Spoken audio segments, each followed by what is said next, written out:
I don't know if you've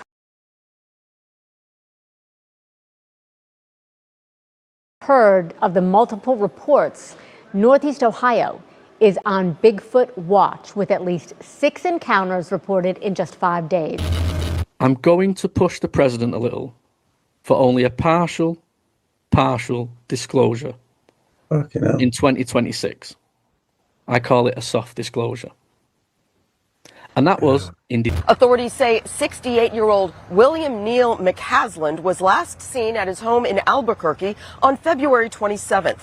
They believe the retired Air Force general left his house on foot and then vanished. He left his phone and prescription glasses at his house, but his wallet and a .38 caliber revolver are said to be missing. The last revelations that I have seen is if you know, whether it's China or it's either way, it's an ontological shock.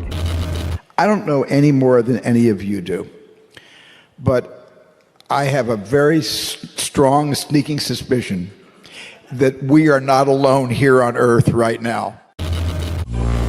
While our government's official position is not to speculate on this subject, we can choose to let our minds explore other possibilities, to use our imaginations. For if we consider that astroscientists agree on one point, that the possibility of life elsewhere is not only quite probable, some feel it is there without a doubt. Let us suppose then that these objects are real space vehicles, extraterrestrial in origin, and not an illusion of the mind.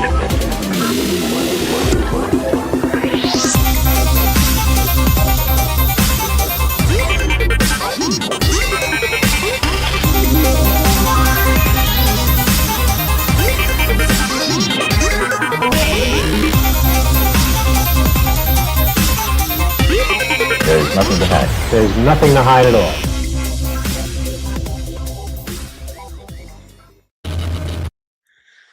What's up, guys? Welcome to Somewhere in the Live Stream. I am your host, Ryan Sprague. A little under the weather tonight. So is our wonderful moderator and co-host, Suzanne. So go easy on us tonight, guys. We're going to try to break down all the latest UFO space-related news with y'all. But yeah, we're both sacrificing our health to be here tonight. How are you guys feeling? Seems to be that time of the year, right? Weather's changing every other day. People are sniffling, coughing a little bit more. But hey, that does not stop the UFO news and does not stop us from bringing it to you guys. So welcome. I see all of our regulars in the chat. Thank you so much for being here. Get well soon. Thank you guys. Appreciate that. See some new names in here. Welcome, welcome, welcome. If you're watching this on Twitter, we do live stream over on Twitter. Head on over to YouTube. Watch it over there. You can take part in our awesome live chat here. We've got a great, great group who discuss our stories all night. So yeah, head on over there. Really would appreciate that. I'm going to try to breeze through these stories tonight, guys. I say that now. We know that's not going to happen. But the Oscars are tonight. Who's watching the Oscars? I'm going to try to get this done before that happens. But I want to know from you. These are the nominees tonight for Best Picture. We got Begonia, F1, Frankenstein, Hamnet, Marty Supreme, One Battle After Another. What is that one? Secret Agent, Sentimental Value, Sinners, and Train Dreams. Now, I have only seen 4 of these, which would be Begonia, One Battle After Another, Frankenstein, and Sinners. I am watching Hamnet tonight. That's my plan after the live stream. I've been meaning to watch that one for a while. I heard it's a super emotional tearjerker, which is ripe for the Oscars, if you ask me. But this is tough. Because I haven't seen enough of these. But if I had to pick, it definitely would not be Begonia, surprisingly. Which had to do with aliens and an alien invasion. I thought you guys probably thought I was heading that way, right? Nope. I actually did not care for that movie at all. I didn't like it. I just did not like it. For me, I think I'm going to have to go with Sinners. By far, one of the most beautiful cinematic experiences I've had in such a long time. Powerful, terrifying, sexy, dark. Everything you could ask for in a quote unquote horror movie was there, elevated to the 9th degree. So I'm going for Sinners tonight. Who do you guys got? Let me know in the live chat for Best Picture. And maybe next week we'll go through who ended up winning. Sinners is my fave, Jamie says. Suzanne says Frankenstein. I loved Frankenstein. I thought it was as close to a masterpiece as can be in every way, shape, and form. But Sinners for me, it just hit something visceral in me, and I loved it. Andrew loved Begonia, so he's going for Begonia. I like it. Hey, that's what this is for, guys. Sinners. I see another one. Awesome. Yeah, keep them going. I'm interested. What else do I have before we start? I got some new comments over on Spotify I want to read for you guys. As you know, when we do live streams every week, I give you a code word and I ask you to go put that in the comments of this episode when it goes up on Spotify, the podcast version on Wednesday. And you guys did not disappoint. So I'm going to read some of your comments over on Spotify from last week's live stream where Dan Zetterstrom joined us. And let's go ahead and give those a read here. We have, I'm trying to read the top one there. For some reason, I can't see it. Love your podcast. Absolutely love it. Says Rindy or Bindi. I'm so sorry. It's getting cut off on my end. But thank you. Thank you for the comment. DMT, Ryan, love the podcast. Been listening for a couple of years now. I've seen a few strange things in my life. I am a believer. From Steve. Thank you, Steve. Man, you have come to the right place, my friend, for seeing strange things. That's for sure. Hotel Trauma says DMT. Glad you had an excellent travel abroad and are safely home. Looking forward to more discussions on high strangeness. Thank you, Hotel Trauma. It is so good to be back home after 3 months of being away. So appreciate that. DMT says Juice DZ. Love the content and as always, keep up the great work, my G. Thank you, Juice. Appreciate that. Toby Earl says DMT, good talk with Dan. Thank you, Toby. Appreciate that. And last but not least, More Granaruk. Monagranok. There we go. 92 says beautiful topics. Clap. Thank you, guys. Well, you did listen. Last week's code word was DMT. So thank you. Truly do appreciate you doing that, and we're going to do it again. We're going to do it again. So what I want you guys to do is go over to Apple Podcasts and rate and review the Somewhere in the Skies podcast. And somewhere in your Apple Podcast review, I want you to put our code word for this week, and it is Havana. Havana is your code word. So make sure to go over to Apple Podcasts, rate, review, and put the code word somewhere in your Apple Podcast review, or head on over to Spotify when this goes up on the podcast and put it in the comments section of that episode. Use the code word Havana, and I will know that you guys watched this or listened to this, and we will shout you out on the next live stream. So thank you for that as well. Now, we have the super chat and super stickers are open tonight. I'm being ambitious tonight. I put a goal of 10. I know that's a lot to ask for, but I know you guys can do it. And we already have one. Which is extremely kind. Let me go ahead and find that here. The wonderful. Oh, is it? Oh, there it is. Trudy with a super sticker, $20. Thank you so much, Trudy. Really do appreciate that, guys. So what we're doing this week is a super chat goal, 10 super chats, any price, doesn't matter. Every single penny goes back into the show. Every single penny is appreciated beyond comprehension.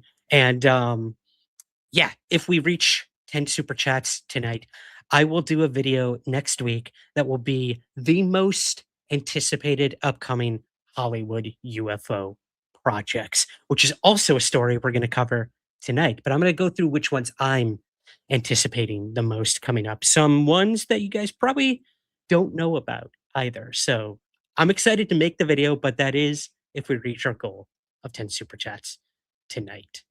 If you can't help financially, please just like, subscribe, comment, rate, review. That's all I could ever ask of you guys as well. So thank you. I think that is it. It is. Wow, we did it. Let's get into the news, shall we? Let's start with this story. It's back, baby. 3i Atlas is back in the news for really interesting reasons, too. Now, this story comes to us from Micah Hanks over at The Debrief, who I will add, I'm recording an episode with him this upcoming week. So he's going to be back on the podcast. I don't know when it's going to air yet because we got some really good interviews coming in the next couple of weeks for you guys. I will tease some of those with you at the end of the show. And then tomorrow, we have a very special St. Patrick's Day episode that's airing for you guys. I had so much fun making that one. But let's get back to the news. I am getting ahead of myself. The story comes to us from The Debrief. Micah Hanks over there. Astronomers reveal another unexpected discovery about 3i Atlas. So I'm going to go ahead and read from my trusty script here. The interstellar comet 3i Atlas, a traveler that likely formed around another star before entering our solar system, is offering scientists a rare glimpse into the chemistry of distant planetary systems. Observations from the Atacama Large Millimeter Submillimeter Array revealed unusually high levels of methanol within the comet's expanding cloud of gas and dust as it warmed near the sun. Methanol is a simple alcohol molecule closely tied to the building blocks of organic chemistry. Astronomer Nathan Roth noted that the comet appears to be bursting with methanol in ways rarely seen in comets native to our own solar system. This unusual chemical fingerprint suggests the object formed in an environmentally rich, complex organic molecule location, hinting that other star systems may contain far greater reservoirs of life-related chemistry than previously imagined.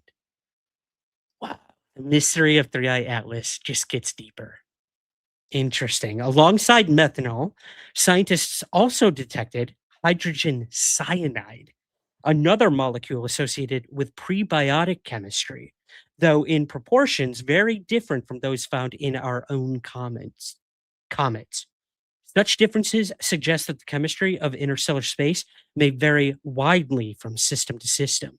For astrobiologists, objects like 3i Atlas may represent more than icy debris drifting between the stars.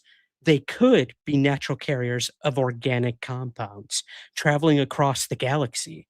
As more interstellar visitors are discovered, each one raises profound questions about whether the ingredients for life are widespread in the cosmos and whether some future object might even carry signs of biology or technology originating far beyond our solar system. So there you go, guys. We're learning more about 3i Atlas. We have the power to do it now. This is so cool. So, you know, maybe Avi Loeb was right. Maybe this thing has aliens hitching a ride on it from wherever they came from. If it's not a, artificial object, maybe there is actual official life on it, I guess. We shall see. We shall see. But this is just the beginning. So I think this is super cool. Super, super cool. Let's move to our next science story. Just gets weirder, guys. Scientists discover hidden life forms beneath the world's driest desert. This story comes to us from the debrief as well. So, the Atacama Desert in northern Chile is widely considered the driest place on Earth, a landscape so barren and saturated with ultraviolet radiation that parts of it are often compared to the surface of Mars. Rainfall is extremely rare. Temperatures fluctuate wildly, and the soils are heavily salted. Yet beneath this hostile surface, life persists. A recent study from the University of Cologne, published in Nature Communications, found that microscopic worms called nematodes form surprisingly diverse communities within Atacama soils. By sampling 6 regions that range from high altitude slopes and sand dunes to salt flats, riverbeds, and fog fed oases, researchers discovered that underground biodiversity increases wherever even small amounts of moisture exist. Temperature and elevation also shape which species can survive in different parts of the desert. Last paragraph here. The researchers also observed remarkable survival strategies. In the most extreme regions, many nematodes reproduce asexually through parthenogenesis, producing offspring without mating. Sorry, I didn't take worm sex ed in high school. Some of the driest locations also showed simplified food webs, suggesting fragile ecosystems that may be easily disrupted. For scientists searching for ET life, discoveries like this offer important clues. If multicellular organisms can survive beneath the surface of one of Earth's harshest deserts, similar life could potentially exist underground on other worlds where surface conditions are hostile. Environments like the Atacama therefore serve as natural laboratories for astrobiology, helping guide how scientists search for life on potentially habitable planets and moons beyond our solar system. Tardigrades are cuter, Judy says. Agreed. Those little bear-like water bears. I love them. I love them. Yeah, I'm not a worm person. Not a worm person. Used to have my uncle have to bait my hook when I fished because I was so afraid of worms. Had a really traumatic experience as a kid with worms. I'm not going to go crazy into it, but let's just say ya boy collected an entire jar of worms because he thought it was, I don't know, cool, and brought it into the house to share it with old Sue Sprague, my mom, and she said, "That's disgusting. Get rid of that." So I went to the backyard and I went to open the jar and throw the worms out, and instead the jar spilled back onto my head and I had about 100 worms all over me. I screamed, my mouth agape, worms went down my throat. I guess I told the whole story. How'd you like that? How'd you like that? So, not going to Atacama, not going to Mars. Hope this isn't the only other life out there, but exciting nonetheless. Pretty cool. Want to give a thank you to the Pocket Dog 1 for the 10-pound super chat. Truly do appreciate that, my friend. Thank you, thank you, thank you, thank you. To David Unger as well. Attitude of aggression. Aggression of attitude. I'm dyslexic tonight, David. Please correct me. Let's get the party started. Feel better, Ryan. Suzanne. Thanks, buddy. Truly do appreciate you being here. Oh my gosh. And Lucy Kaplan with a $10 super chat. Thanks for soldiering on with the stream, even though you guys are under the weather. Hope you feel better soon. Thank you. Thank you, guys. You are so kind. Wow. 1, 2, 3, 4. We're 4. We're halfway there. Almost halfway there. Thank you, guys. Thank you. Thank you. Thank you. Thank you. As always. Cool. Those are our science stories of tonight. But I bet you guys didn't see this one coming on somewhere in the live stream. Bigfoot. Why are we talking Bigfoot? Because there is a surge of reports right now in real time happening in Ohio. A Bigfoot wave is going down in Ohio in the United States. This is crazy. Crazy. So I'm going to play for you a local news report about this story. And then we're going to sort of take it from there. So here's our first video for tonight, talking about the Bigfoot surge in Ohio. Let me find that for you guys. Stick with me here. And then we will continue with our Bigfoot story. This is awesome. Heard of the multiple reports, Northeast Ohio is on Bigfoot watch with at least 6 encounters reported in just 5 days. And that's the latest update from the Bigfoot Society itself. Now, most of these sightings are coming from the Portage County area near Manaway Center, Garrettsville, and the surrounding wooded trails. Our very own Sasquatch spotter himself, Mike Polk Jr., joins us with the latest. So why is this concentration of sightings happening right here, right now? What's behind this Sasquatch surge?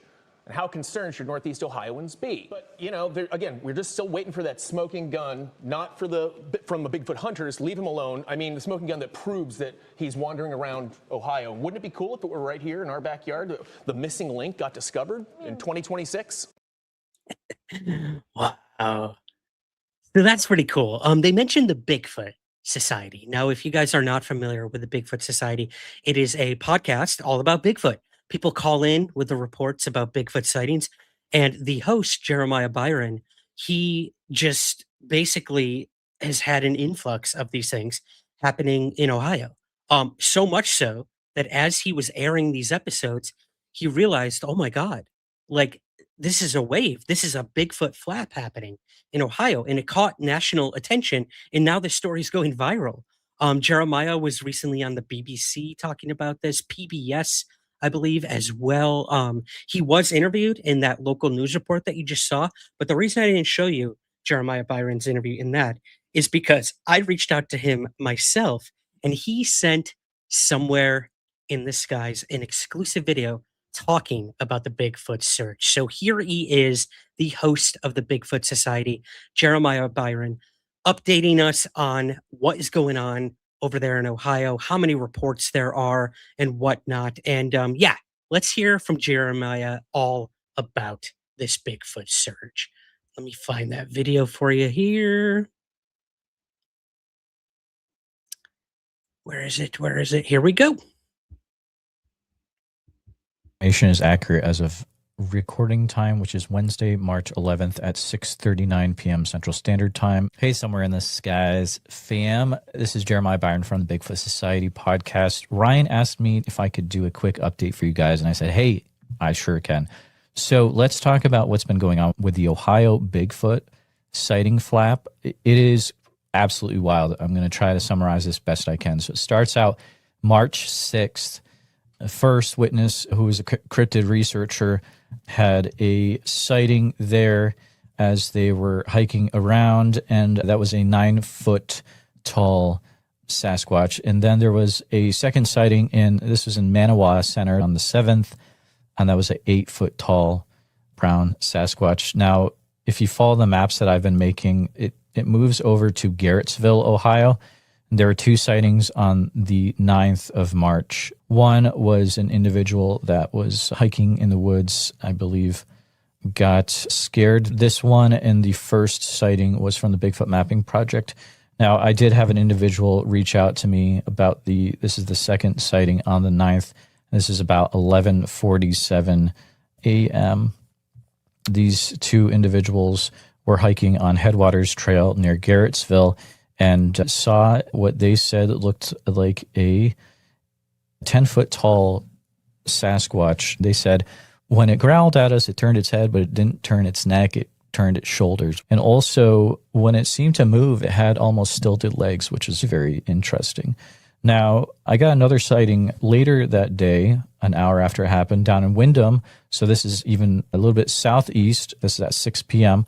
An older lady was in her home and watched through her window a Sasquatch run out of the neighbor's woods and then back into the neighbor's woods. And she said that was a 6-foot tall brown Sasquatch. And I have an individual that is following up on these for me. His name is Glenn Adkins with the Ohio Squatch Project.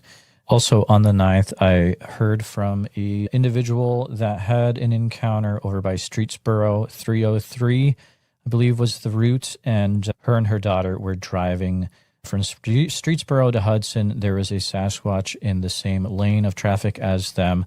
It was 6.5 foot tall, brown. They had to drive around it. Their daughter could have reached out and actually touched it. It was feet away. And it also was walking in the same type of stilted fashion. So that was on March 9th and heading south the same direction as the other ones as well. Now we go to the 10th, down to Newton Township. There was a gentleman who contacted me the next day, March 10th, 4 a.m. He was outside taking his dog out, German Shepherd. The dog went crazy, lunging towards the wood line, and this gentleman saw a dark, shadowy creature that was about 10 foot tall and black, way bigger than the bears he would see on his property. And the dog, when it got back inside, was shaking uncontrollably. That is where we're at right now. The way that it's walking is definitely southeast. The last report we have is around Newton Township. It'll be interesting to see what happens next. If you're in this area of Ohio in the northeast, but you're southeast or south of Newton Township, I would keep your eyes open, and we'll see where this goes. Yes, we will. Thank you so much, Jeremiah, for sending that in to us. Again, you can check out the Bigfoot Society wherever you get your podcasts, or right here on YouTube as well. I did speak to Jeremiah, and apparently we're up to about 8 to 9 cases now. So the sightings just keep coming in. And from this map, it's looking like it's kind of heading east to me. If I'm looking at this correctly, east, right? Yeah, east. So what does that mean? That means what's east of Ohio? I'm horrible at geography. Pennsylvania. Okay, let's go. Pennsylvania is about to get a Bigfoot, a 9-foot tall hairy hominid is going to make its way over there. Get ready, Philly. Get ready, Pittsburgh. I love it. I love it. This is, I mean, I know I'm making light, and it's easy to do that when it comes to Bigfoot because of how much humor has been infused into it with pop culture throughout the years. But hey, we have felt those slings and arrows with the little green men for decades now as well. But it's stories like this that really lend credence to the topic of Bigfoot.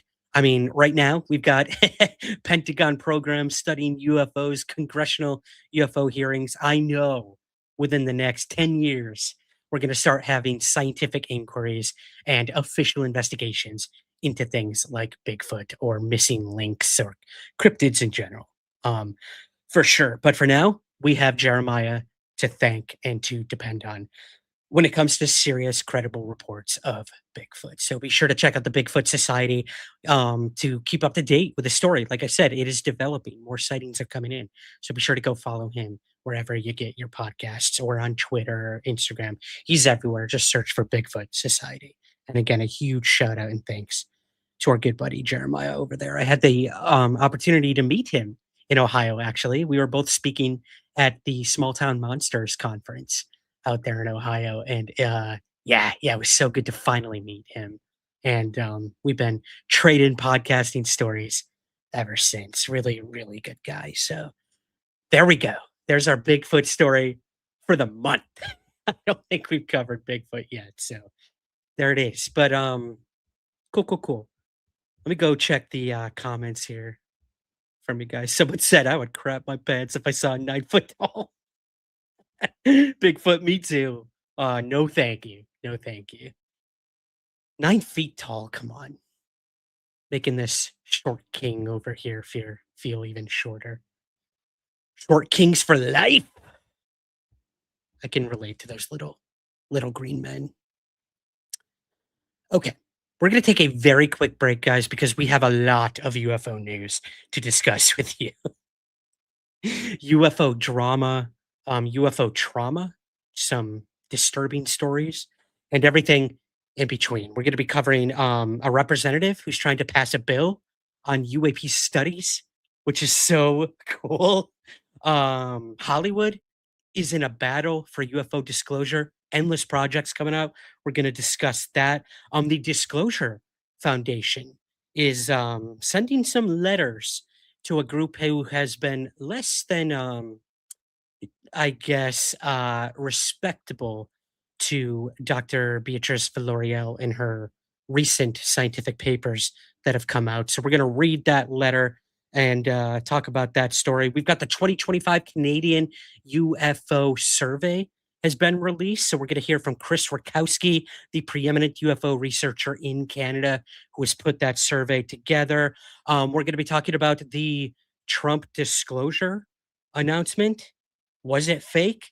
We're going to hear from the man who brought that story forward and where that all stands now and who his source is, because that person has been named. We're going to get to that. Eric Burlinson making some pretty big comments in the news after an interview on the Weaponized podcast. We're going to talk about Havana syndrome after a stunning expose over at 60 Minutes, all about that and the CIA cover-up, and so much more, guys. So stick around.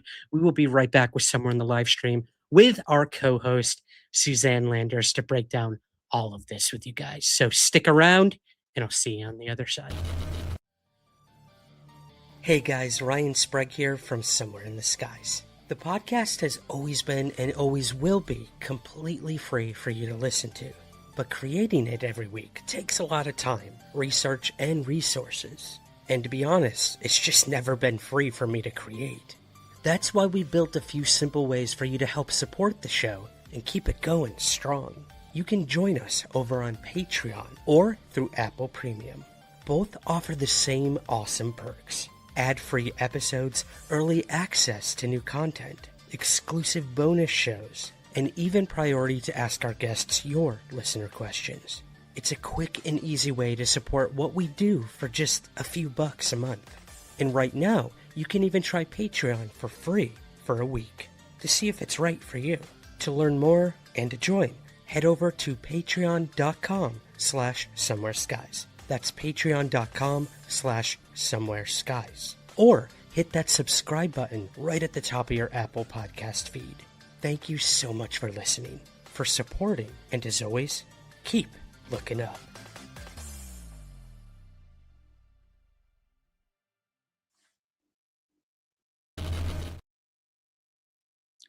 All right, and we are back.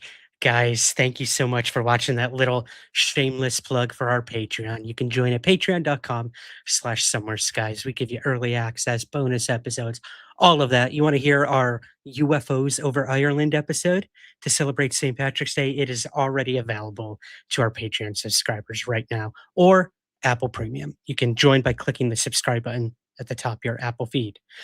Okay. UFO time. You ready? And we're starting with a banger, as the kids say here in the UK. So I'm going to bring in the person who I know does more homework and more research than anyone I've ever met. Hence why she's my co-host and my moderator. So without further ado, let's bring her in, the one, the only Suzanne Landers. There Hi. she is. My cold and I are happy to be here today. Oh my gosh. Yes, I'm so sorry. We're like both Crummy. feeling it. Yeah, I'm hiding it pretty well, but I can hear it in your voice. You sound like you're struggling. So I will try to get through this stuff quick with you tonight. No worries. No worries. So you have been a busy person. You just got back from a pretty extensive trip yourself. Is there anything you can share with us about what you've been up to? Tease anything maybe, or what you got going on over there? I got a lot going on my end. First of all, I just got back from an amazing trip to Mexico. We went to San Miguel Allende and then to Mexico City. Highly recommend both places. Such kind, helpful people, anxious for a tourist to have what they need and have a good time. And I would highly recommend anybody who's interested in that culture go. The food, the culture, the history, including numerous in-city, Mexico City UFO sightings through the years. A big one in 1997, right in the heart of the city, one of the major neighborhoods. Probably a good topic for a podcast episode at one point. I'll send you some stuff, but great stuff. Great stuff. Of course, part of the trouble with traveling, as you well know, is you get colds and crud. And so I managed to bring home a cold. You know what? It always happens. I mean, I was thinking, 3 months, I was on 20 planes, something like that. Right. And not once did I get sick the entire time. In the minute I get home to Scotland, immune system, boom, gone. Yep. And it happens then. I think your body knows. Your body knows when it needs that, and when it's okay to unfortunately suffer that, and then hopefully bounce back. So I'm wishing you well. And Completely drink agree. that I also tea. think your body just gets tired. And at some point when you're tired enough and you did a long haul, like what you did Japan to Hawaii, Hawaii to California, California to New York back home to Scotland. And that's when you get sick. Yeah. Oh, yeah. And that month in Japan, too. Yeah, right. Craziness. I was on at least 1, 2, 3, 4, 5, 6 planes there. Crazy. So, oh, gosh. Yeah. Story for another time. What do you say we get to our first UFO story? Let's go for it. I love this. This is so cool. Let me bring up the trusty slideshow. Connecticut representative wants to establish a center to study UFOs and UAP. So Connecticut lawmakers are considering a bill introduced by Representative Joe Hoxa that would direct the University of Connecticut to partner with state agencies to study UAP and evaluate creating a state research center. The proposal aims to establish a formal program to record and analyze UAP sightings across Connecticut and centralize data that is currently scattered across different reporting systems. The bill was bipartisan and was supported bipartisanly, with reps saying that unexplained objects in the skies are important for both science and national security. So This is cool, Suzanne. This is cool. You want to know what's even cooler? What? I talked to Representative Joe Hoxa, and he sent us a video. You're on a roll with the contacts this week. I'm trying to step up the game, over here at Somewhere in the live stream. But Joe was so giving with his time and sent us a little message here at Somewhere in the Skies about his bill that he's proposing and kind of where it stands right now, why he did it, and all that. And yeah, he wanted to send a message out to the UFO community. So do you mind if I play that before we break it down? No, let's go for it. All right. So here is Representative Joe over there in Connecticut talking about his UAP bill. Here we go. Fans and listeners to Somewhere in the Skies podcast. My name is State Representative Joe Hoxa, representing the 78th District here in the Constitution State, Connecticut.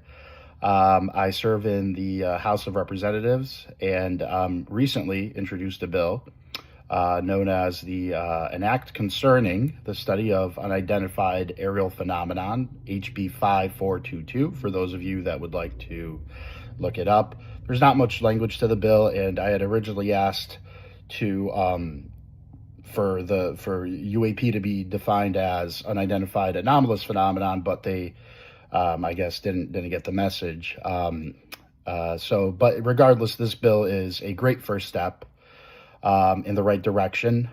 It would dedicate resources via the University of Connecticut to studying this this topic in Connecticut's skies, and hopefully in other areas as well. But I think the general public is still not familiar with how these sightings occur, and that they don't always occur in relation to the skies. But we'll take what we could get for now. It's still a great first step. We just had a public hearing, and that went great. We had testimony from both sides of the aisle. There was Democrats and Republicans alike that support this bill, and we had written and in-person testimony from witnesses, professors, all walks of life, which is generally a really good thing that for a bill, because it shows that it has a broad range of support and that it's not just a niche sort of thing, which, as we all know, those of us in this field, we know that these experiences with unidentified, objects, whether we witness them in the skies, on the ground, in water, in the oceans, or somewhere, in between, we know that these events have been seen by people that were not enthusiasts prior to that, not believers prior to that, and a certain experience or two may have changed their view on this. So this is a good step, good first step in the right direction, and I'm really excited. And there's no guarantee that it'll ultimately get onto the floor and signed by the governor, but the fact that it generated so much attention and so much buzz up at the Capitol here in Connecticut is a good first step for the cause nationwide, really. So really excited to see what comes next, and really excited to be on the podcast. Thank you for having me on, and hope to come back soon. Thank you very much.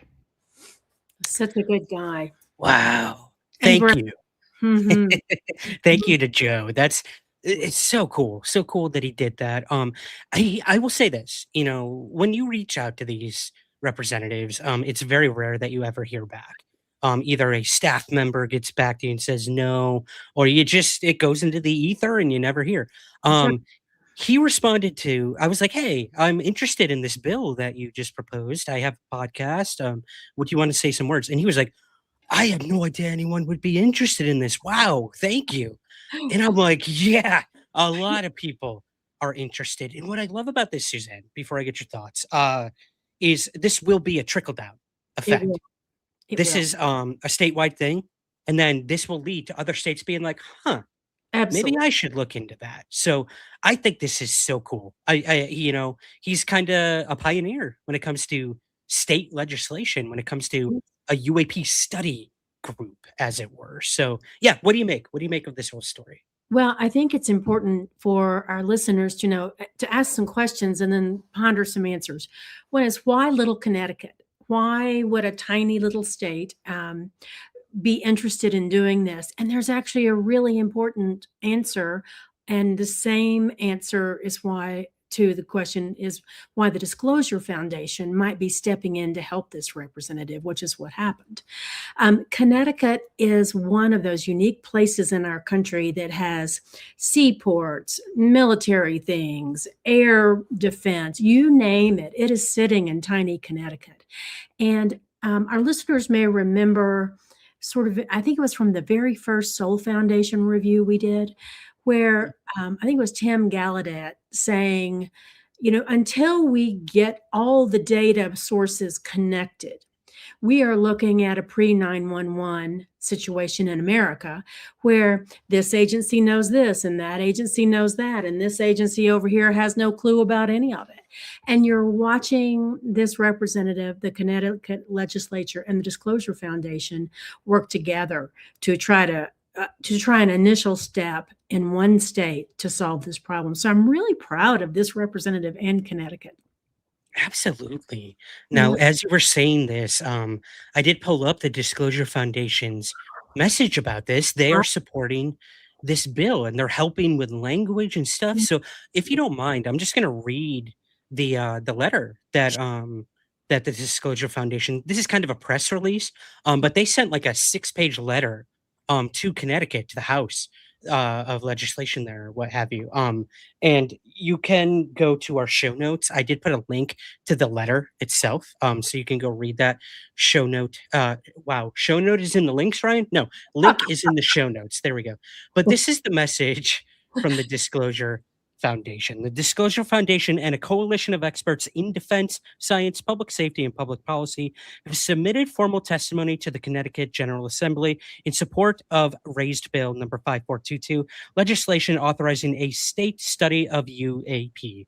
The bill would direct the University of Connecticut to study how the state can better collect, analyze, and understand UAP-related data while evaluating the case for a more durable state-level research and coordination framework. Connecticut is uniquely positioned to lead on this issue. Many of the things you pointed out, Suzanne, they put here. A dense concentration of critical infrastructure, naval submarine base, New London, Millstone Nuclear Power Station, Sikorsky and Lockheed Martin flight test operations, and General Dynamics Electric Boat. The testimony also notes that recent incursions and unexplained anomalous activity across the Northeast, including in Connecticut, underscore the need for a more structured state-level approach to reporting, coordination, and study. I couldn't agree more. And then I think everyone would like knowing that written statements from some really big folks were submitted in support of this bill. Chris Mellon, Kirk McConnell, Mike Gold at NASA, Anna Brady Estevez, Keith Lewis Taylor, and then some of the leadership team from the Disclosure Foundation. But even more importantly, not only will experts have an opinion to chime in, but regular people have a chance to chime in. And all you have to do is follow Ryan's link in the show notes. My cold, I'm so sorry.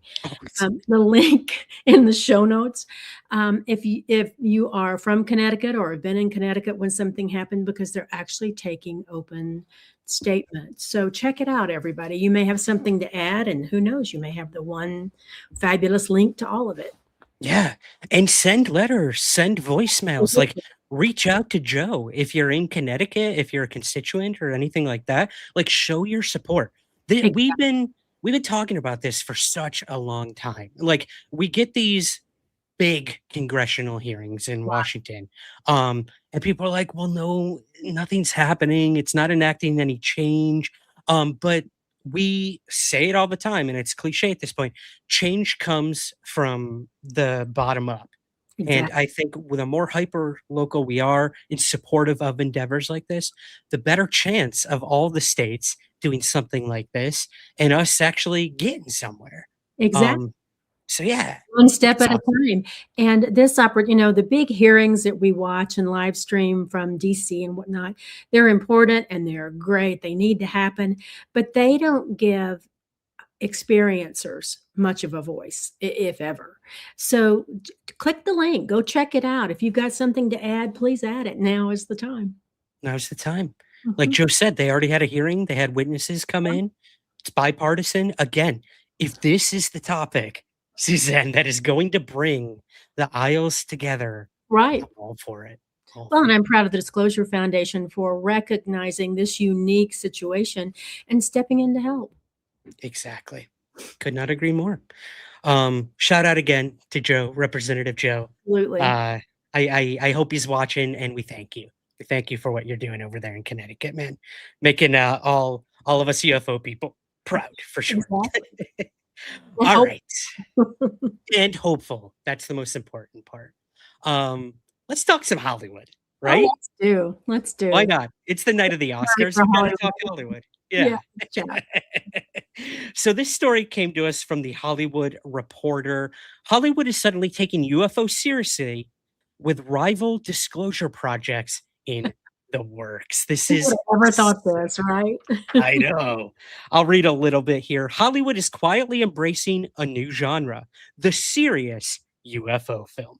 A growing wave of narrative and documentary projects are exploring UAP, including upcoming works from major filmmakers like Steven Spielberg and Joseph Kosinski.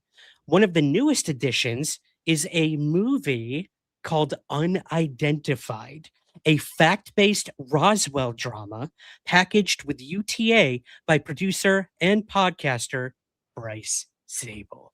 Yes. Awesome. Bryce was a guest on the podcast just a few weeks back, him and Brent Friedman, about their new podcast, Sound, Light, and Frequency. Everyone should go subscribe to that podcast where they talk all about Hollywood, UFOs, and disclosure. So this story couldn't have come at a better time. But a little bit more about Bryce's movie project here.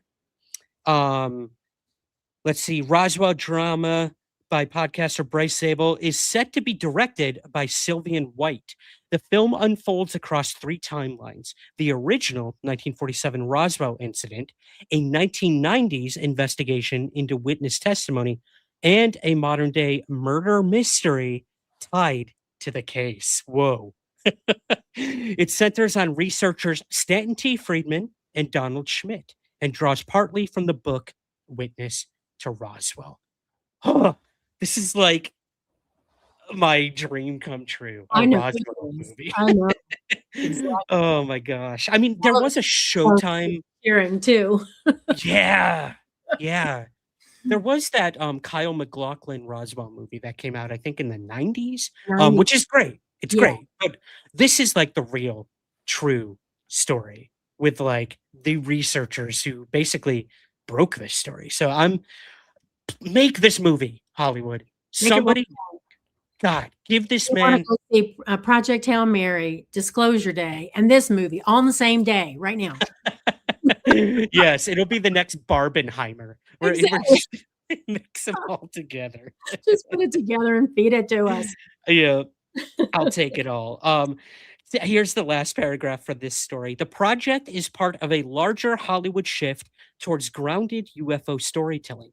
Spielberg is developing Disclosure Day about the global upheaval following confirmed alien contact, while producer Jerry Bruckheimer and Kaczynski are working on a political-style UFO disclosure thriller for Apple TV. They are being consulted with by David Grush.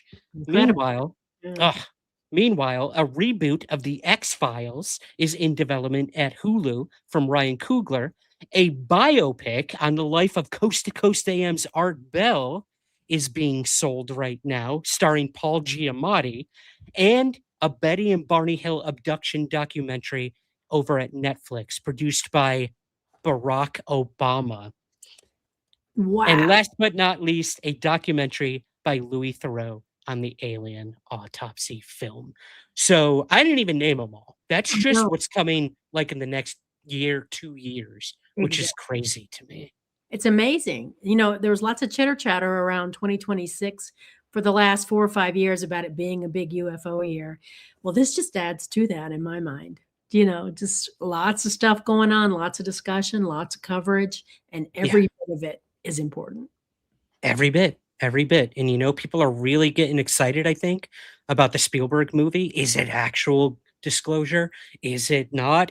Does he know something? Will there be, you know, footage from the actual Roswell incident inserted into this? Like, the conspiracy theories are going crazy. But as, you know, you and I were discussing this story last week in prep for tonight, Spielberg, they dropped a new trailer for the movie, and I'm going to do something risky here.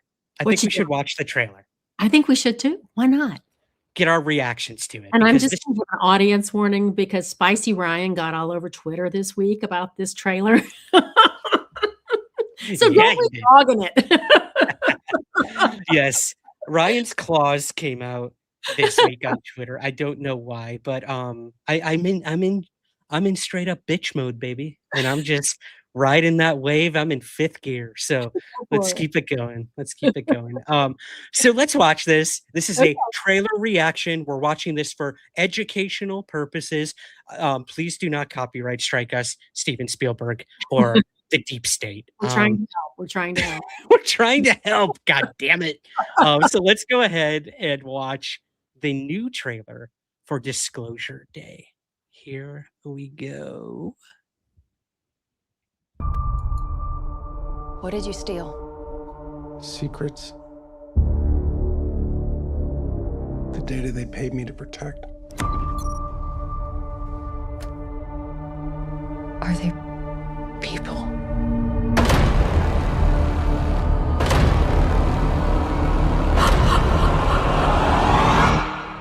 No.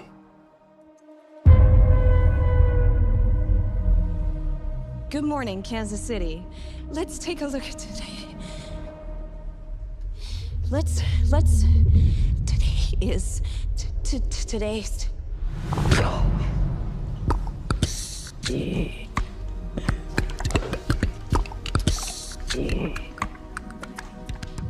you understand what she's saying? I hear it. It's gibberish. I can't understand it. And I can. What's happening to me? People are starved for the truth. I'm a part of it now. I'm just sorry that they made you a part of it too. Hello, Jane. Please, have a seat.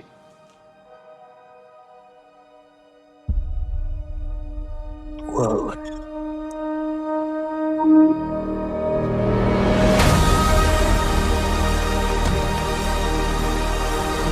This 79-year terror campaign of lies has to end. What are you gonna do? Full disclosure to the whole world. That truth will upend all established order across the entire world. If you do this, there's no undoing it.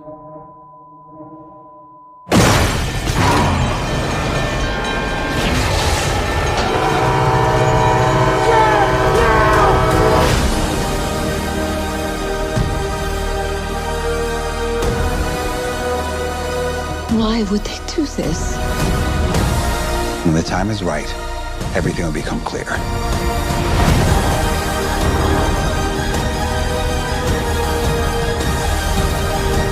Whatever happens, don't you let go.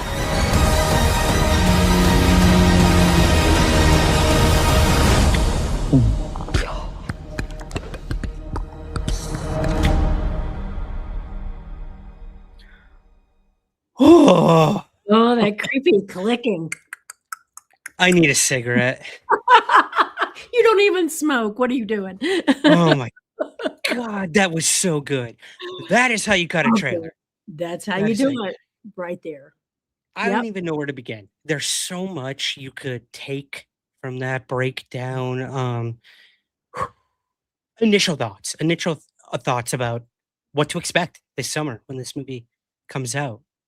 I love the clicking as much as I find it so creepy and scary because we hear that, from witnesses on occasion, not a whole lot, but that clicking, it's so creepy and it's a good setup.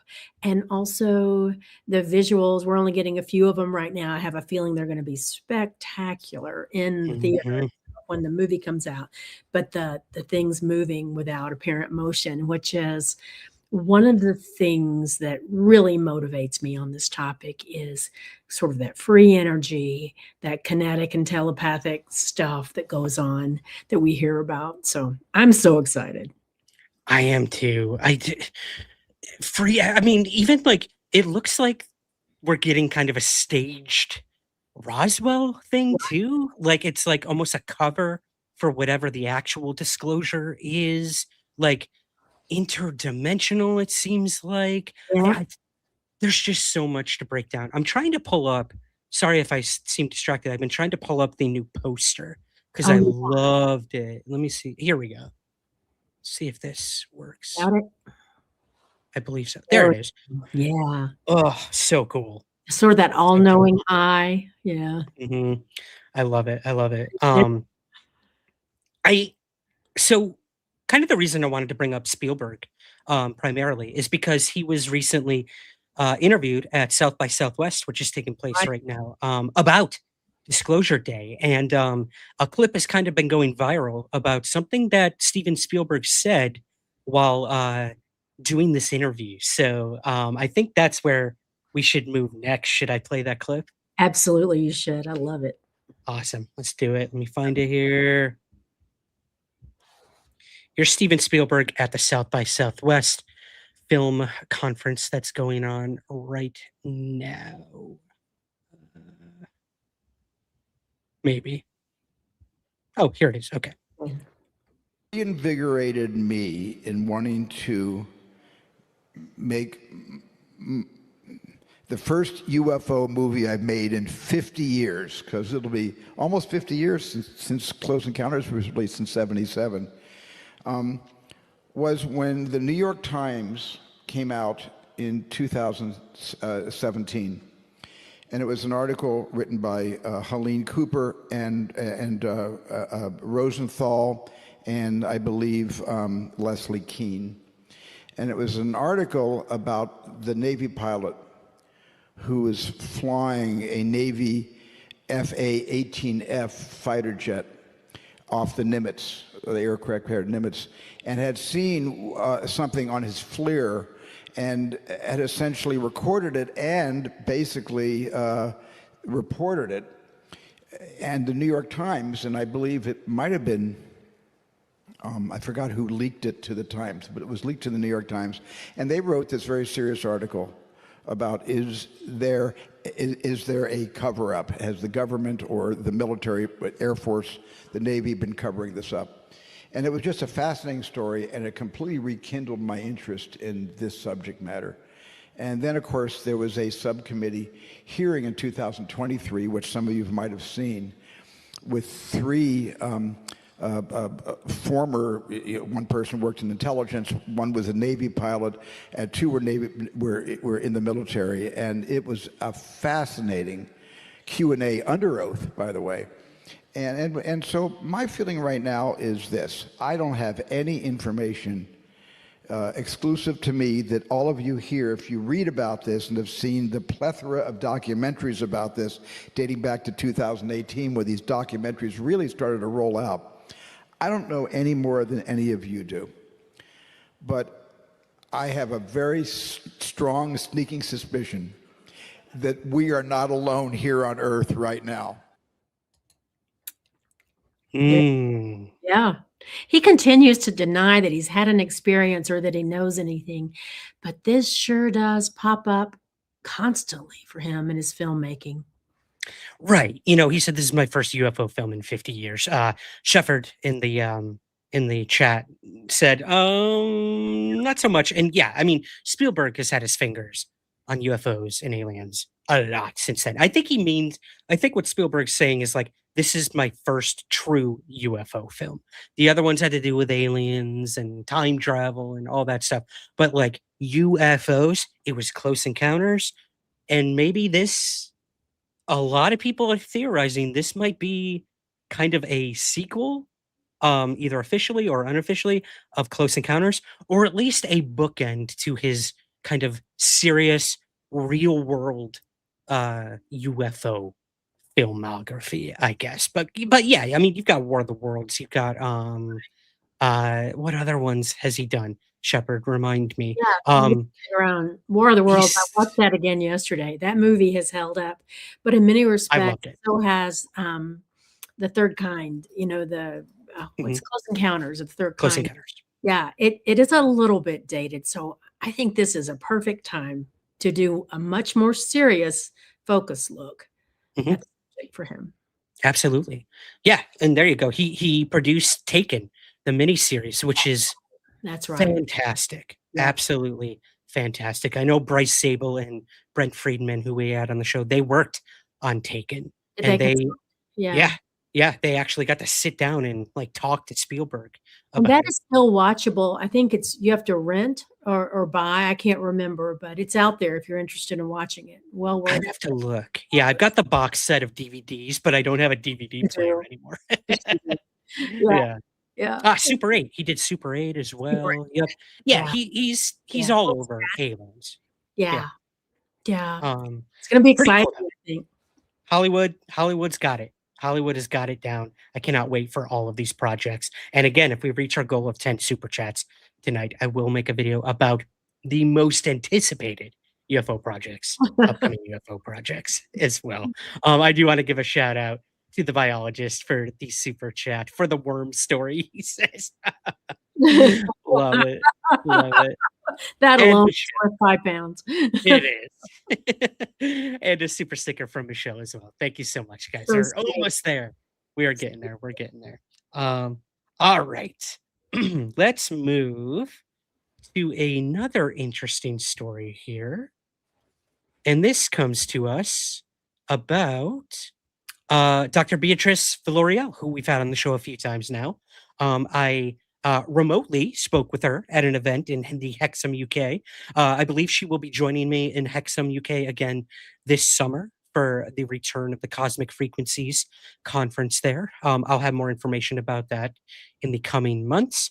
But yeah, this story is interesting, Suzanne. Disclosure Foundation sends a letter affecting peer-reviewed research by Dr. Beatrice Villarreal. So I'm going to read just a little bit here. A dispute has emerged within the scientific community after 2 research submissions by astronomer Beatrice Villarreal were rejected by the widely used scientific preprint server arXiv. In response, the Disclosure Foundation issued a formal letter questioning the decision and requesting transparency about the moderation process. According to the organization, Villarreal's research had already undergone peer review and appeared in reputable journals, yet the corresponding preprints were still declined for posting on arXiv. Because the platform serves as one of the most important repositories for sharing new scientific work, the foundation argues that rejecting already peer-reviewed research raises concerns about inconsistent standards, potential bias, and the possibility of gatekeeping within one of the most influential hubs of academic communication. So this has to do with the 2 papers that came out about aerial anomalies, the plates that she studied when it comes to like nuclear tests versus UFOs and all of that. And it got rejected from like the one place where all of these peer-reviewed papers are basically housed. So right. yeah. And they rejected it. This arXiv, I don't know a lot about it. I know enough to be dangerous.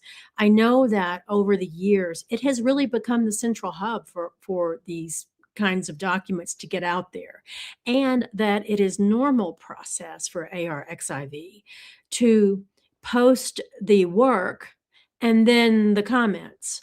And they did not post the work. They shot the work down, but did not post the work for everyone to actually consider and read for themselves, which does look like gatekeeping. It does. Yeah, it makes no sense. Like there's comments there about the papers, but the papers themselves Papers not like there. what? That's right. In what world does that make sense? Right. And just because you don't like the outcome of a peer-reviewed paper or the findings were perhaps unwelcome or unsettling, you still can't do this. Process properly, review your processing, and then apply it in a neutral way. And that has not yet happened, in my opinion, for her.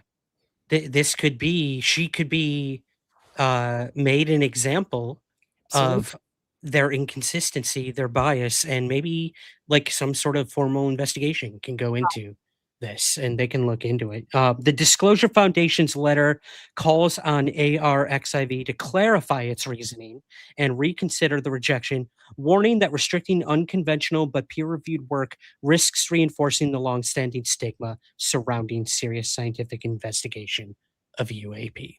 Exactly. So there you go. Exactly. There you go. So just because you don't like it doesn't mean you get to kick the can, Exactly.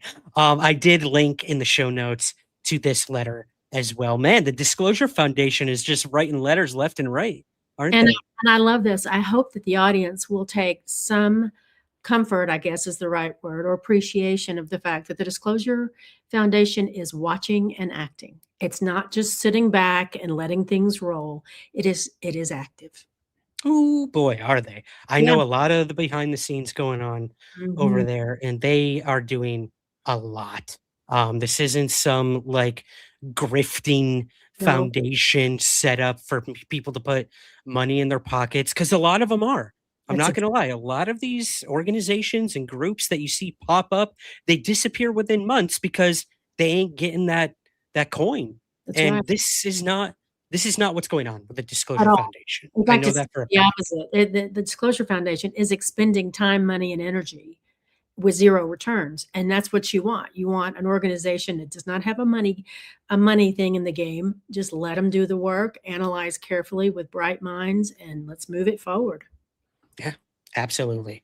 I love this. I love this. So, yeah, I hope this works. I hope they reconsider, and maybe this will be an amicable negotiation of some sort, because I do believe Dr. Beatrice Villoria's work deserves to be seen by as many people as possible as I her do work too. continues. So, And the actual request from the Disclosure Foundation is review your processes. And Yes. once you've reviewed your processes, then apply neutrally. So really important. very important. Very important. You know what else is important? What? Canada. Yeah. Canada is in the news. Canada. Yeah, we're for you. Ah. Keep going, Canada. This headline: over 1,000 UFO reports in Canada in 2025. The Canadian UFO survey has been released. So in 2025, Canadians reported more than 1,000 sightings and unidentified objects in the skies, ranging from blinding lights and hovering orbs to airborne cylinders and classic disc-shaped craft. I almost said I'm glad I didn't. I almost said not disc, but I'm not going to say what I almost said. Then we get According, I'm sorry, Chris Rakowski and Canada. I'm not trying to make light of this story at all. According to the annual Canadian UFO survey, researchers cataloged 1,052 reports from every province and territory, a slight increase from the previous year. The head of the UFO survey, Chris Rakowski, was interviewed about the survey and how AI could assist in tracking these reports. So I do have a quick news segment with Chris there locally in, I believe, Manitoba, maybe, or Winnipeg, and about the survey and why he thinks that AI might be a good thing for this. A lot of people are against AI vehemently. I get it. I totally understand. But there could be some positives when it comes to AI. Absolutely. And remember that Mike Gold at NASA was suggesting that AI be used in the NASA files, in the NASA findings and holdings. And so this is no different. Exactly. So let's hear it from the Canadian mouth of the South himself, mouth of the North. The mouth of the South is Micah Hanks. Mouth of the North, Chris Rakowski. Here we go. 1,052 UFO reports last year. How many of those can't be explained away? Well, only a relatively small fraction, 3.5% or so. That amounts to about 36 cases out of the more than 1,000 reported last year. And those don't mean aliens were responsible. It simply means those are cases that we're not sure what they were. They didn't seem to be airplanes or stars or planets or satellites. You know, I know you've spent decades researching UFOs. With everything going on as of late, do you think we're getting close to confirming their existence? Well, you know, I think most astronomers like myself believe that there are aliens out there somewhere. It's just the distances are so big and it's so hard to travel between the stars. But you never know. I mean, it's possible that aliens more advanced than us might have figured out some way to bend time in a way that we can't figure out quite yet. So it's possible, but we don't actually have the proof. And yet we have all these cases of pilots and air traffic controllers and military personnel who say they've seen things that can't be explained. And I'd like to know more about them. We hear a lot of rumors and a lot of stories, but you know, I want the facts. A lot of us do. We're with you, Chris. You think AI tracking could help get some answers. How would it work? Well, you know, we have a little over 1,000 cases in Canada this year, and we've been at this for more than 35 years now. We have something like 26,000 cases in Canada. And AI might make this an easier task. Well, we're looking for trends. We're looking for, is there any sign that some of these, which ones of the cases are, you know, definitely not planes and planets? Which ones are the better ones of the batch? And also that there are some institutions who are actually tracking objects in the sky. There's a Galileo project you may have heard of.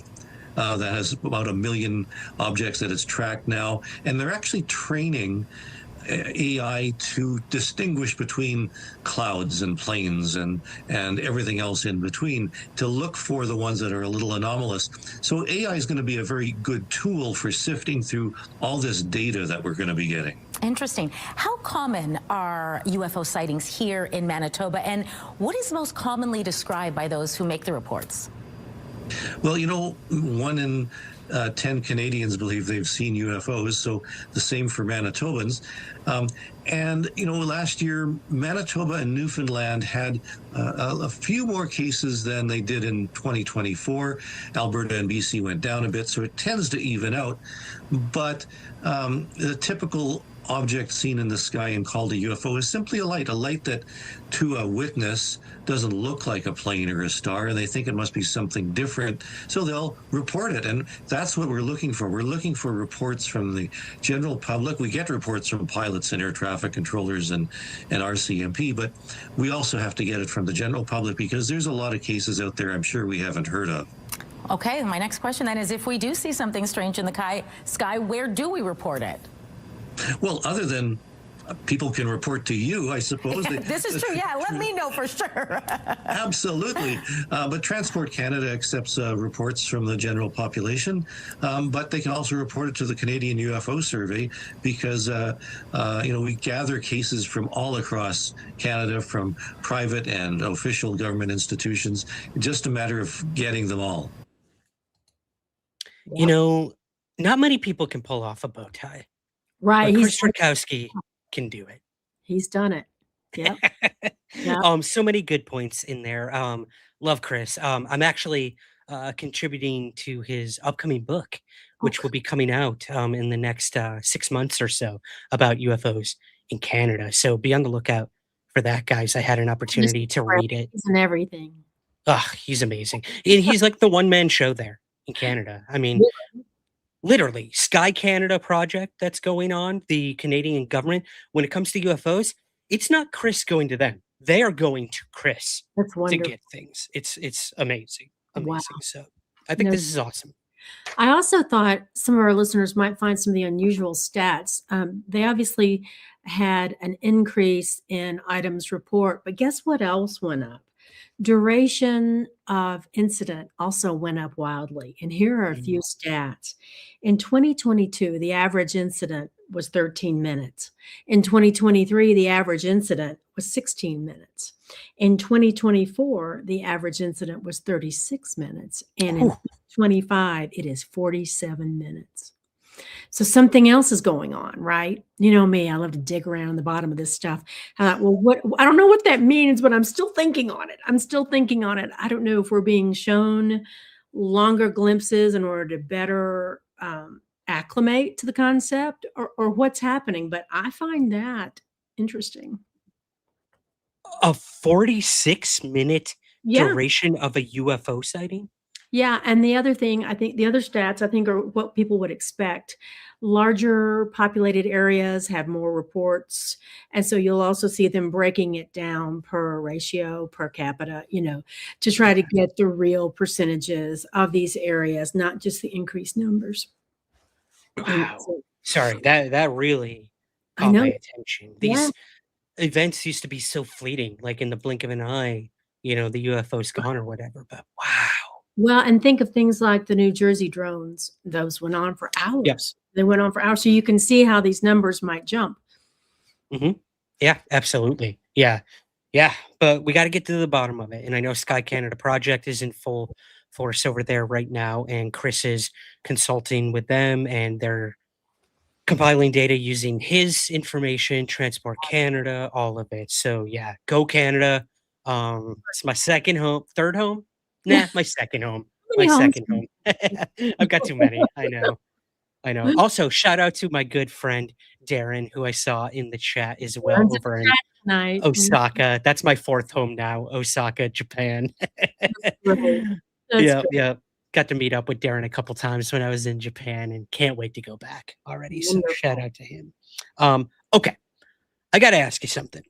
I think when I was in Osaka, we covered the story of Mark Christopher Lee, the British gentleman who made the huge claim that he had two sources who told him that Donald Trump was going to disclose the truth about UFOs in a press conference coming July 8th, I believe it was.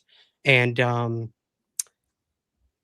yeah, big. This story has taken kind of a twist from there. Do you recall what we were saying, like what our reactions were after we told that story? I think, to put it gently, we were like, great big claim, way out on that limb, looking for somebody to saw it off. To paraphrase. Yeah. Yeah. So again, I think bitchy Ryan was in full effect when I initially reacted to this story on social media, because I put up a tweet that said, none of this is going to happen. You did. And it got picked up. Retract just a little bit. It got picked up by Newsweek. And they actually quoted the Somewhere in the Skies podcast as saying, it was the end of the article. It was the last thing of the article. It said, Somewhere in the Skies podcast says, none of this is going to happen. It's going to happen. Now, granted, a lot did happen. Laura Trump came forward and said, apparently Trump has a speech ready to go when it comes to UFO disclosure. That picked up some steam. Obama made his comment, which then had Trump react and say, I'm going to declassify all the files. So technically, something happened with Trump when it comes to disclosing UFOs. It did. So that was interesting. However, it came to light recently by Mark Christopher Lee himself that he now believes it was all a lie. It was disinformation. So I want to feature what Mark put up on Twitter here. Personal confession from Mark Christopher Lee, March 10th. I have been completely misled by disinformation in the UFO disclosure saga. My Washington insider source who fed me details about Trump's July 8th speech and the May 1st press conference was likely a plant designed to hype and manipulate the community. They're not returning calls, no speech, no reveal. I now see I was duped into spreading false hope. I suspect it's all been orchestrated. Laura Trump hinting at a prepared speech, Obama casually saying aliens are real, then Trump's talk of releasing UFO files. It feels like a coordinated tease to string us along without ever sharing the full truth. I deserve the hate and the I told you so's. I took a chance going public with the right motives, transparency for all, but learn and live. It's genuinely taken a toll on my health. Laura Trump's hints and Trump's release directive convinced me there was truth here, but it's all smoke and mirrors. The UFO world is full of psyops and lies to keep us chasing shadows. Sorry for misleading you all. Maybe I was used to put out the agenda of UFOs, which makes me sad. Hyping that narrative feels manipulative now. And I think he's right. Yeah. I will give him kudos for the owning of it. Absolutely. In his defense, he went so far out on the limb at the time that it did make me think somebody whom he gives weight is talking to him. Right. Because you don't go that far out, because Harold on the street corner who rides the bus with you on Tuesdays said, it had to be something that really sent him out on that limb. Right. And, Andy McGrillen over at That UFO podcast had Mark on, I think the day that he tweeted this out, and he asked him, well, okay, now that you're saying this, can you tell us who the source is? He did not name the source at that time. But at that time. But then another podcast had Mark on to talk about this as well. And that was the UFOs Around the World YouTube channel, hosted by Matt, a gentleman named Matt. And he interviewed Mark about it. And without directly saying, tell me who the source was, Matt did his own digging. And to his credit, he found some interesting stuff. So what I'm going to do now is I'm going to play a clip from UFOs Around the World. where Matt tells Mark who he thinks one of the sources might be, how he came to figure this out. And Mark's reaction, I think, says it all. So let's go ahead and watch this clip from UFOs around the world. Let me find this here. Everyone will be surprised to know that our studio equipment got updated again. And so everything's moved again. All the time. All the time. It's a new every Sunday. What? I found it. It was hiding under a rock. Here it is. All right. I came across a comment on a post about Disclosure Day, the trailer. And it was from a woman called B.A. Crisps. Okay. And it was something cryptic. And I thought, oh, this is interesting. So I clicked on her post, and it was referring to this red bird. She wrote books. One of them was called The Red Bird. So I started messaging her and stuff like that, and she's got really interesting information. And when I looked into what the book was about, it fitted with what was going on in that Disclosure trailer. So I did a video on it, and that quite a lot of views and brought some attention to a book, people buying a book and stuff like that. And then I found out she was friends with Bigelow. Right. She's got a picture with Bigelow.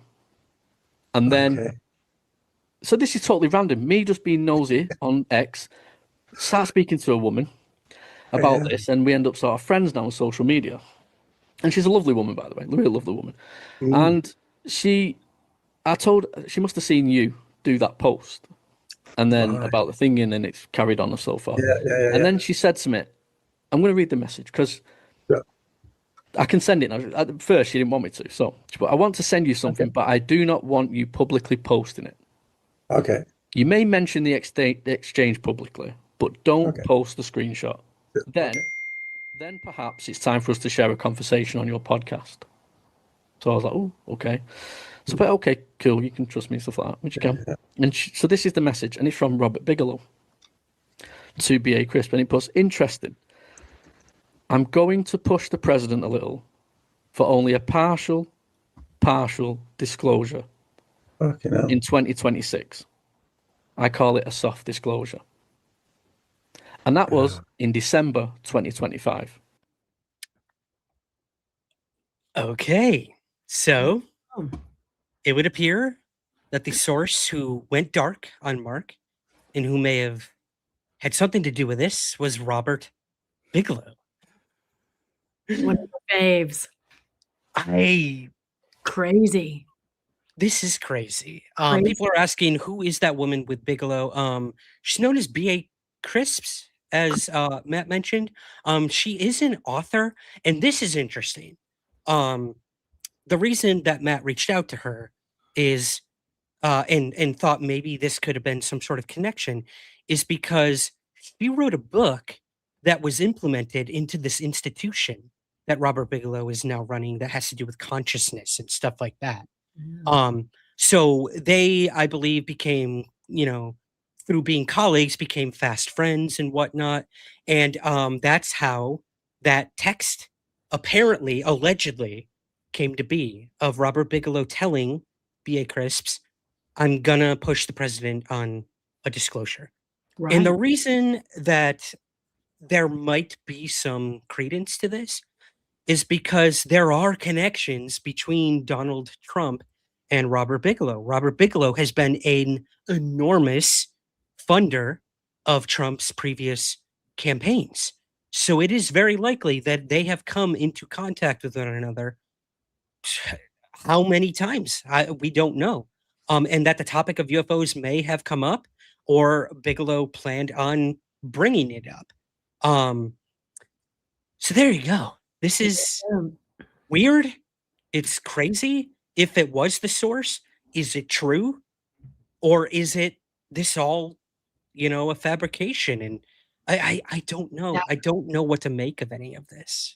I want to give a shout out to Dan Zetterstrom. Great job last week. And plus, I think Dan is a perfect example of how on the average day, not always, sometimes there's a place for anger and frustration, but on the average day, how to tee up politely and respectfully and yet firmly. And Dan, in his very kind way, teed up with this individual who said this was all coming.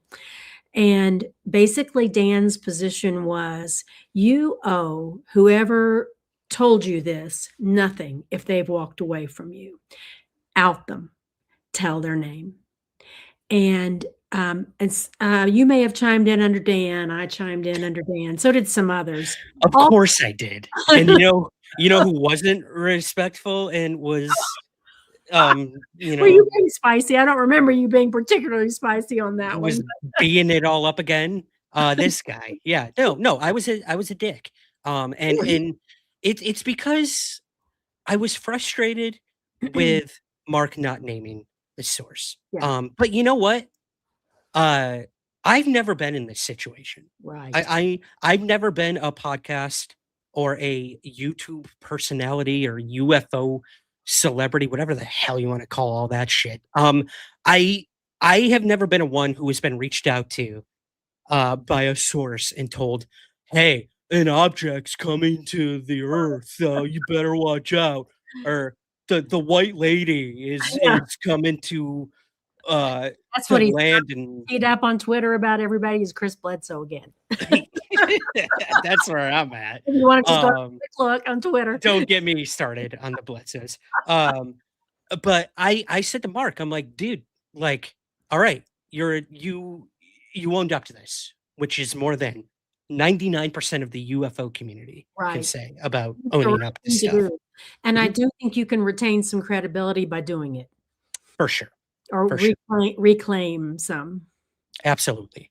So I was a little harsh in what I said. I'm like, name the person. You literally have nothing to lose at this point. You're saying that your reputation has tanked. It's taken a personal toll on your health. If that's true, that's horrible. But you know what? He even owned up to, like, I think I put myself in this corner and I deserve the slings and arrows. Yeah, and again, a lot of people would not admit to that. I wanted to get a little clarity on how this all sort of came to be. So I did reach out to Matt over at UFOs Around the World, and he did send me a video to share with you guys about all of this. So I think I'm going to go ahead and play that, if that's cool. Go for it. I'm ready. Awesome. And I see UFOs Around the World in the chat as well. Be sure to subscribe right here on YouTube, guys. I believe I put a link in the show notes to the channel. If not, just search for UFOs Around the World right here on YouTube and you'll see that. But here's a video that Matt sent to us exclusively about all of this.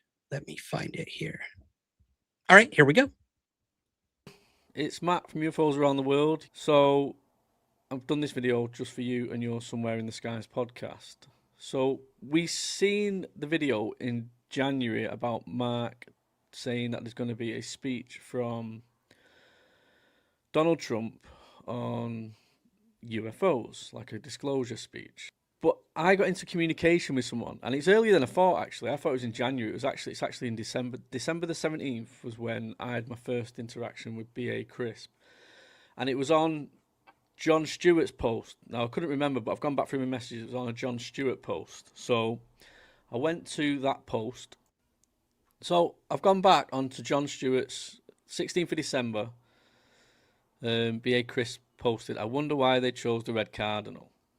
And I noticed she had the red bird there, and that I was intrigued. And this was on his post about Disclosure Day. So that's how I first came across B.A. Crisps. I then messaged her, and I then got a reply on the 17th, and then I messaged this to her.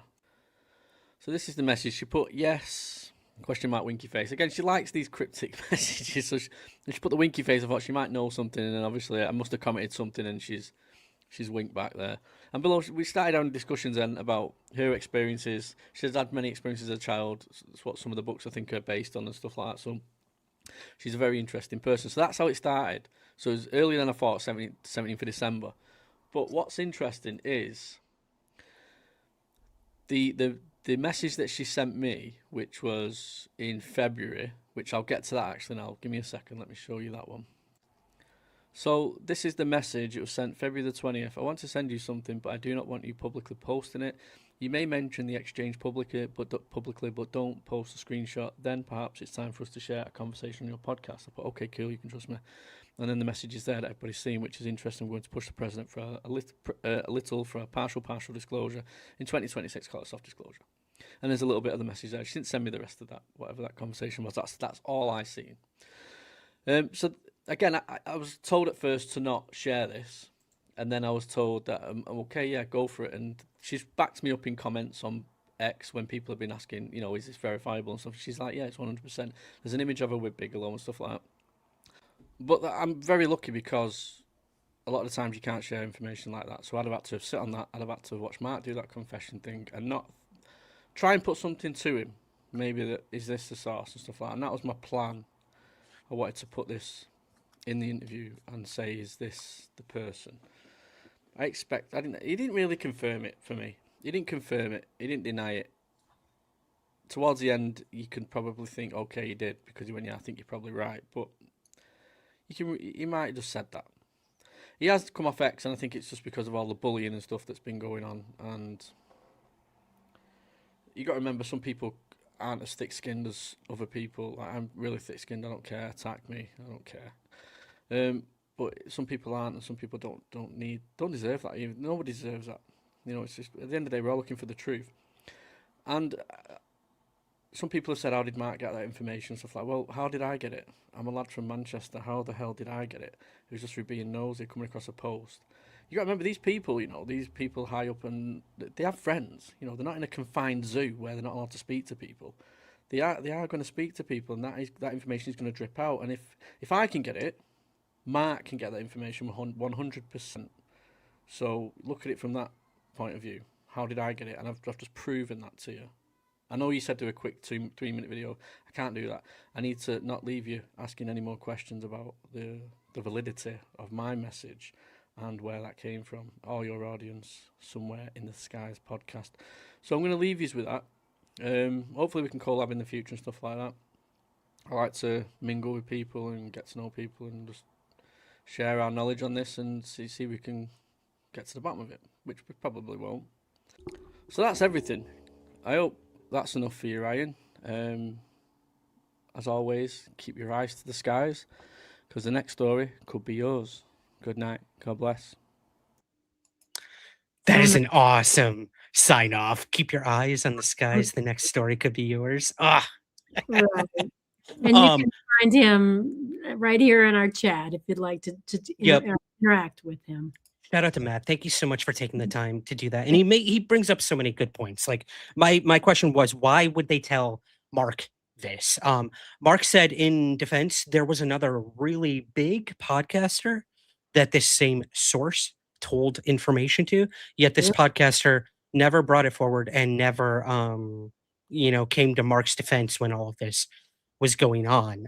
So we still don't know A, who Mark's second source is, or B, who this podcaster is. And if they have half the balls that Mark has, they will come forward. The reason I think there is some credence to this and why someone like Bigelow would reach out to Mark is because he did the same thing to James Fox in the past, a documentary filmmaker who was making waves in the UFO world, in the documentary world. And he reached out to James Fox and talked to him personally and told him some very interesting things.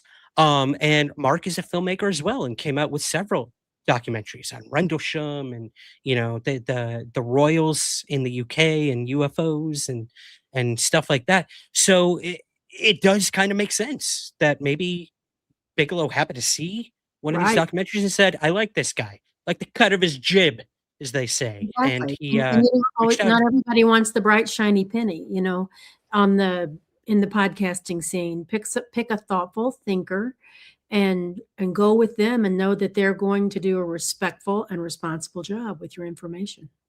Exactly. And I take this tweet by Mark Christopher Lee as confirmation that it is Robert Bigelow, at least one of the sources. He said, exclusive interview with UFO investigator Matt from UFOs Around the World revealed the source behind my Trump UFO disclosure speech claims was aerospace billionaire Robert Bigelow. There you go. So that for me is confirmation. It's no longer ambiguous. One of the sources was Robert Bigelow. Well, Why? you can imagine that Mark Christopher Lee would never have posted this if it weren't supportable, say from a legal perspective. It's an act of bravery to put it out there. For sure. So, you know what? That's where we're at. Who was the other source? I think that's where we gotta dig Right. into now. Is this disinformation? Matt brought up a really good point. I think Mark himself and the UFO community, we need to just wait. You know, maybe this is still all true. Mark was, I hate to admit this, but I think Mark was a little quick to say, I've been played, I've been duped, my sources have gone dark and gone quiet.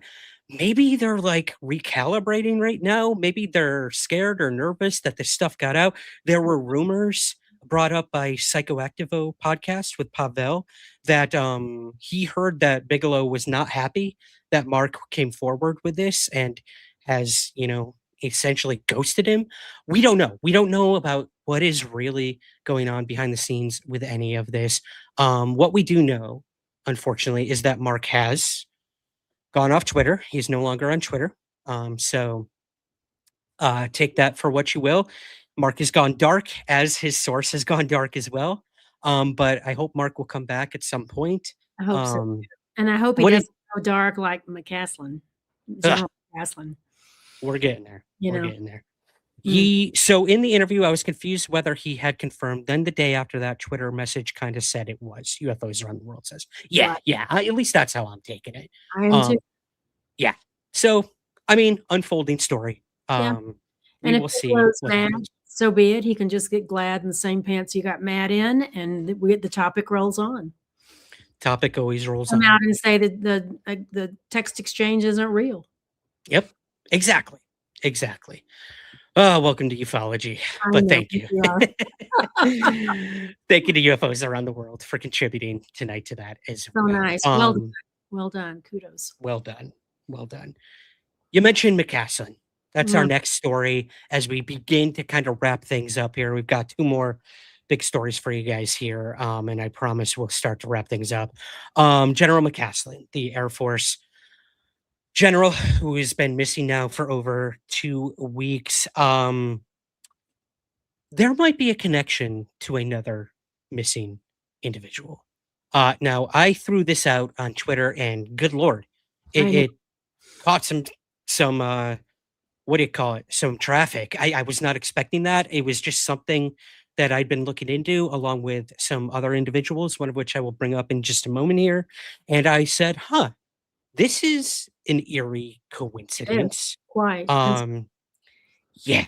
So I want to play a quick news clip that is going to bring us up to date on the McCasland story with some very troubling updates on things that the FBI and investigators have discovered when it comes to the case. And then I want to bring up this other missing individual and their possible, I want to stress the word possible, connections or ties to General McCasland. So should we watch that clip? Yeah, but with regard to General McCasland, I'd like to sort of set the scene for the listeners. Please. Rio Rancho, New Mexico, which is a very nice suburb of Albuquerque, which is, Albuquerque's an hour away from Santa Fe. So now you've got the geography.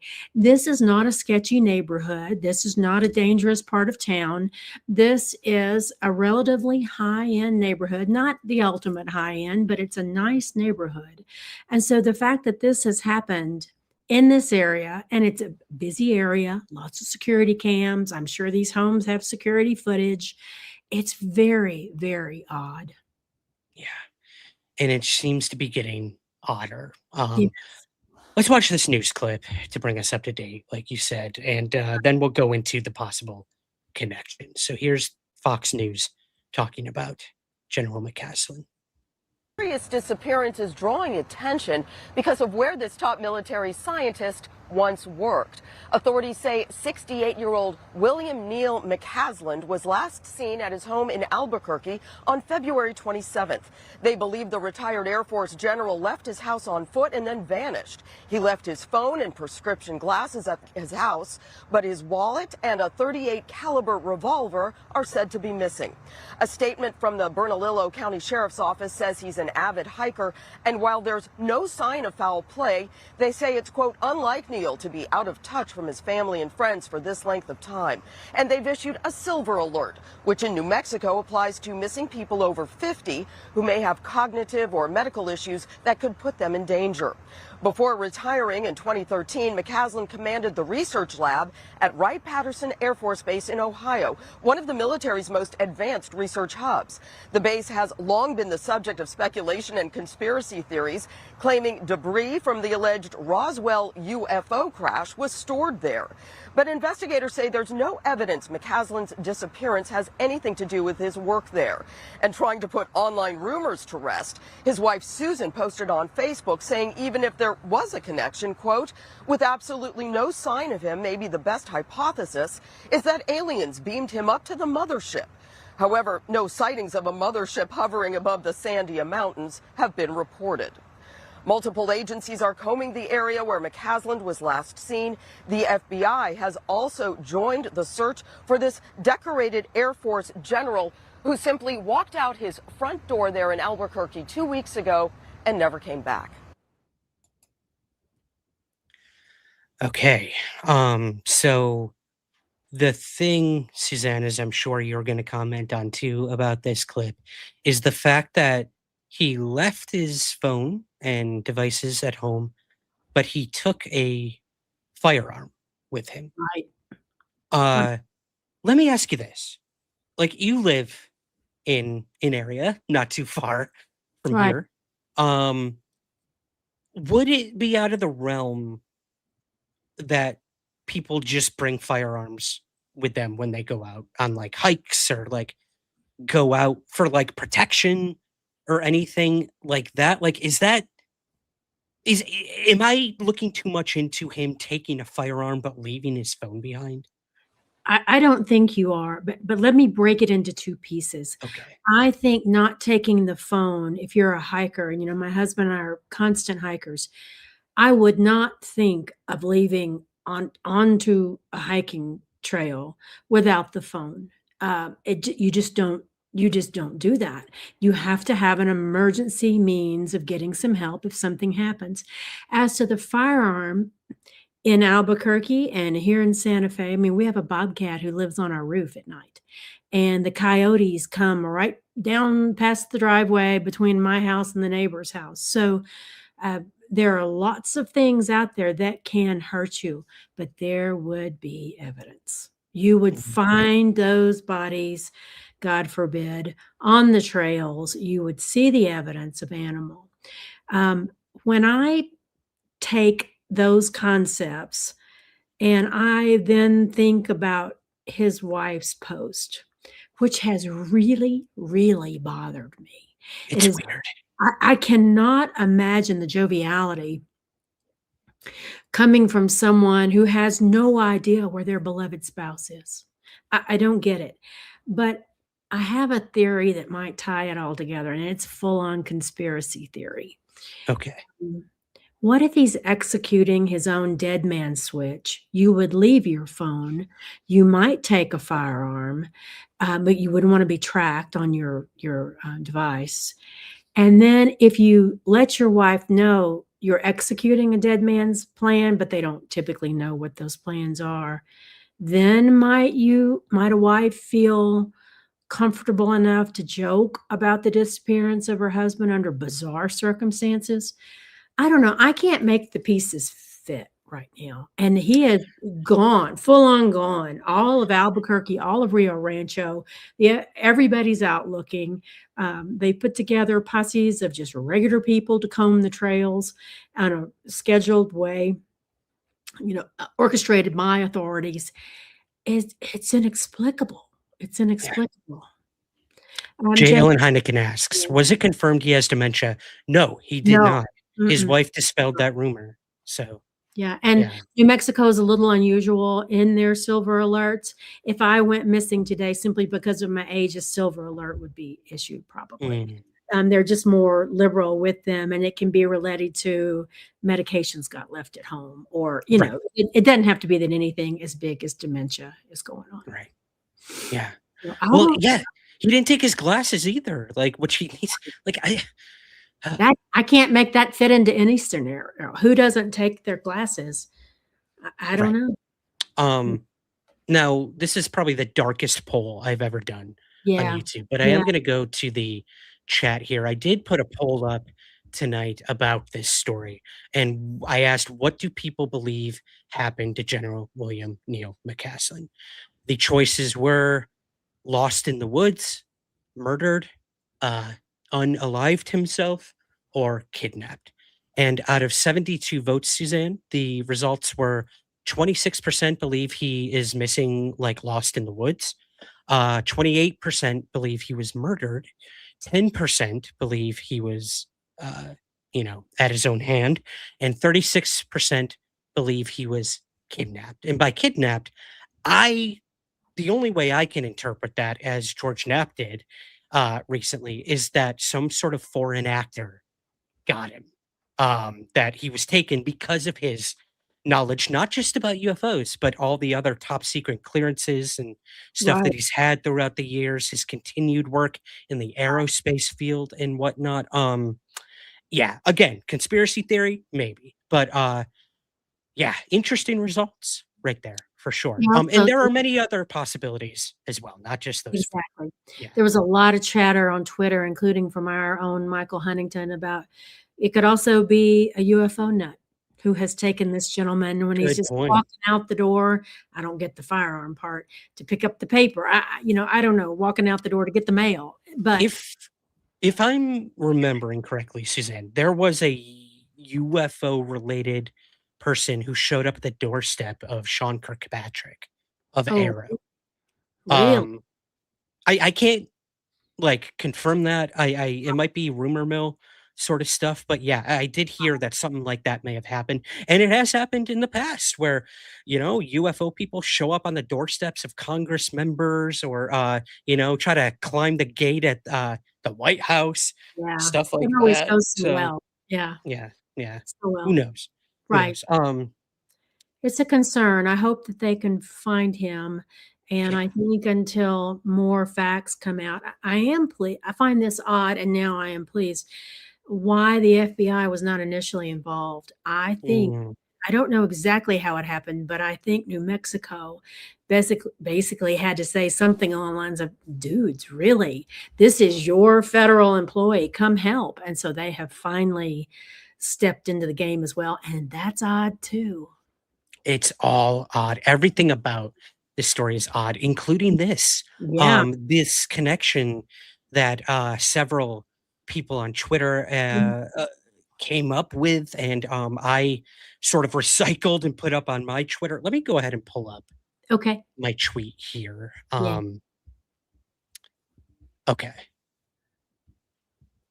So after looking at some work by a network called the Sentinel Network on Twitter, I put this up on my own account. Monica Reza went missing June 22nd, 2025 in Los Angeles.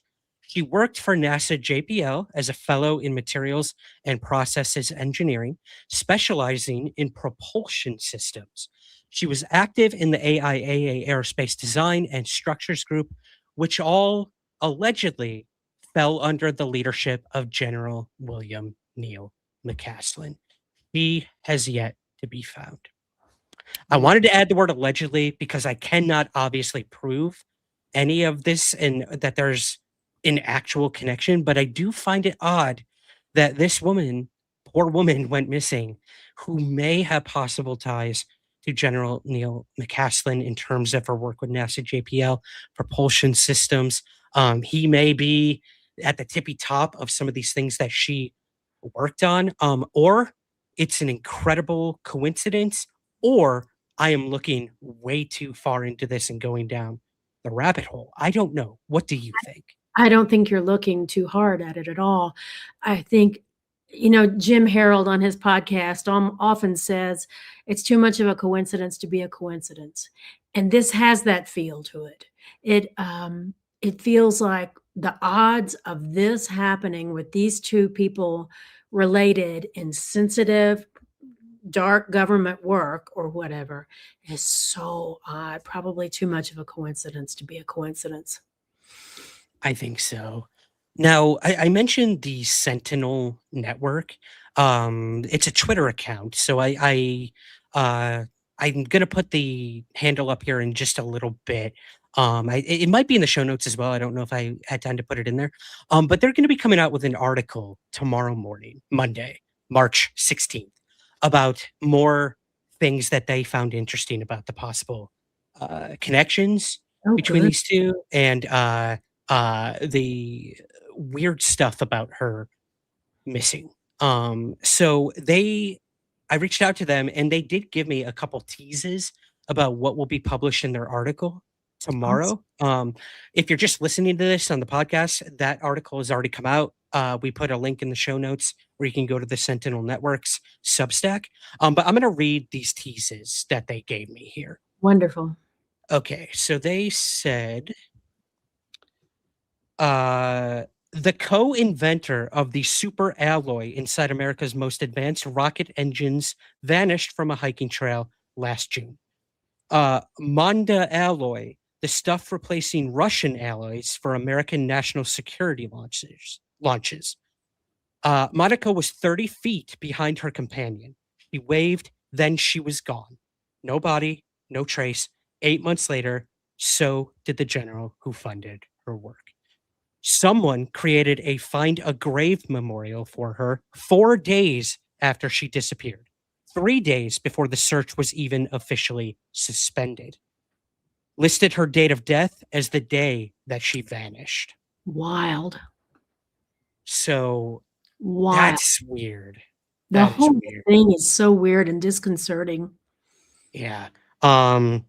So the full investigation, it will drop tomorrow. It's going to be called The Green Burial. So you can follow the Sentinel Network on Twitter at the Sentinel Net and the Sentinel Network.substack for that article. I look forward to seeing what they said. And look, we can either dispel all of this and there's no connection, and these are just two very traumatic things, or people are going to start connecting more dots. But And either way, two I'm people are sure you'll missing. be posting that when it comes out, and we'll repost it to make sure it goes across our platforms. For sure. For sure. But again, end of the day, two people are missing, and that is horrible. So we need to keep that in mind. So just, if anyone has any information about either of these missing individuals, you can reach out to local authorities in New Mexico. We put some links in last week's live stream. You can go there to look for it, or just type in, missing general, and I'm sure you will find your way to that as well. But hoping, thinking, and praying for these individuals and their families as well as they deal Me with too. all of this. Yeah. Whole thing is terrible. It is. It really is. Okay. Second to last story of the night, I promise. McCasland was brought up in a recent interview with Eric Burlinson, Representative Eric Burlinson, on the Weaponized podcast with Jeremy Corbell and George Knapp. But other things were said in this interview as well that really caught my attention. So I'm going to play a very quick teaser clip that Weaponized put out about this interview with Representative Eric Burlinson. And yeah, I want to get your thoughts on this, Suzanne. Is that cool? Okay, ready to roll. All right, let's do it. Here we go. This is from the Weaponized podcast with Representative Eric Burlinson. For sure and certain that there is a form of a really advanced physics or an area of physics that we have never seen, a level of technology that we do not have the capabilities of, and it's almost terrifying. The last revelations that I have seen is if whether it's China or it's either way, it's an ontological shock. Well, General McCasland definitely is connected to the UAP topic, and I know that he is someone that we have been wanting to try to talk to. I know Grush has attempted to communicate with him, and he's been actually. I'm surprised that anything is happening, or that has something that has happened to him, given the fact that he has been pretty difficult to communicate on. Every time that anybody's reached out to him, he said that he has nothing to say on the topic. So maybe I don't know, but he certainly, we believe that he has a lot to say about this topic. I do too. Yeah. So yeah, a couple interesting things there. Yeah. General Neil McCasland was reached out to by David Grush and Burlinson and others. Actually, I believe the looking into it with Grush came when he was working back in the day with like the task force Right. and all of that, the legacy UFO programs and all that stuff. Yeah, I bet you're right. So that's pretty interesting that they were taking this seriously when it comes to McCasland's connections to the UFO topic. So that was interesting. The more interesting thing to me, Suzanne, though, was that thing he said about the things I've seen and the things I'm being told. Right. I once thought this was all bunk, and now there are physics that defy all explanation, do not belong to the United States, and if true, will cause an ontological shock. So, Yeah. oh boy. I know. It reminds me of, was it Jim Semivan saying years ago that when he learned the truth, it was indigestible? Yeah. That was There sort you of, go. I guess, same goosebumps for Burleson that I got with Jim Semivan. Like, oh, okay. Well, I mean, of course, the flippant part of me thinks, what have we been telling you? We've been screaming this for decades and no one's listening. Oh, now you're listening. Mhm. Now they're listening. And, you know, Burlinson is listening. This was a fantastic interview. I listened to the whole thing last night. There were some other highlights from that. You know, he did talk a little about his first visit to a possible UFO location. He personally would not name it. We talked about this last week, Suzanne, with Dan Zetterstrom. We believe it's Pax River, I think where it's he went. Yeah. He has all but confirmed that. He refuses to say it. And I think that's smart. What he's doing now is I think he's kind of backtracking and realizing I should not be talking about going to visit these places or naming locations because I'm playing my hand. And like, Absolutely. we need to show up unsuspected and not give these people any warning, because when he went to this location, he talks about it in the interview, there's nothing there. Empty Right. warehouse. Nothing Which I there. think you and I talked about the week before.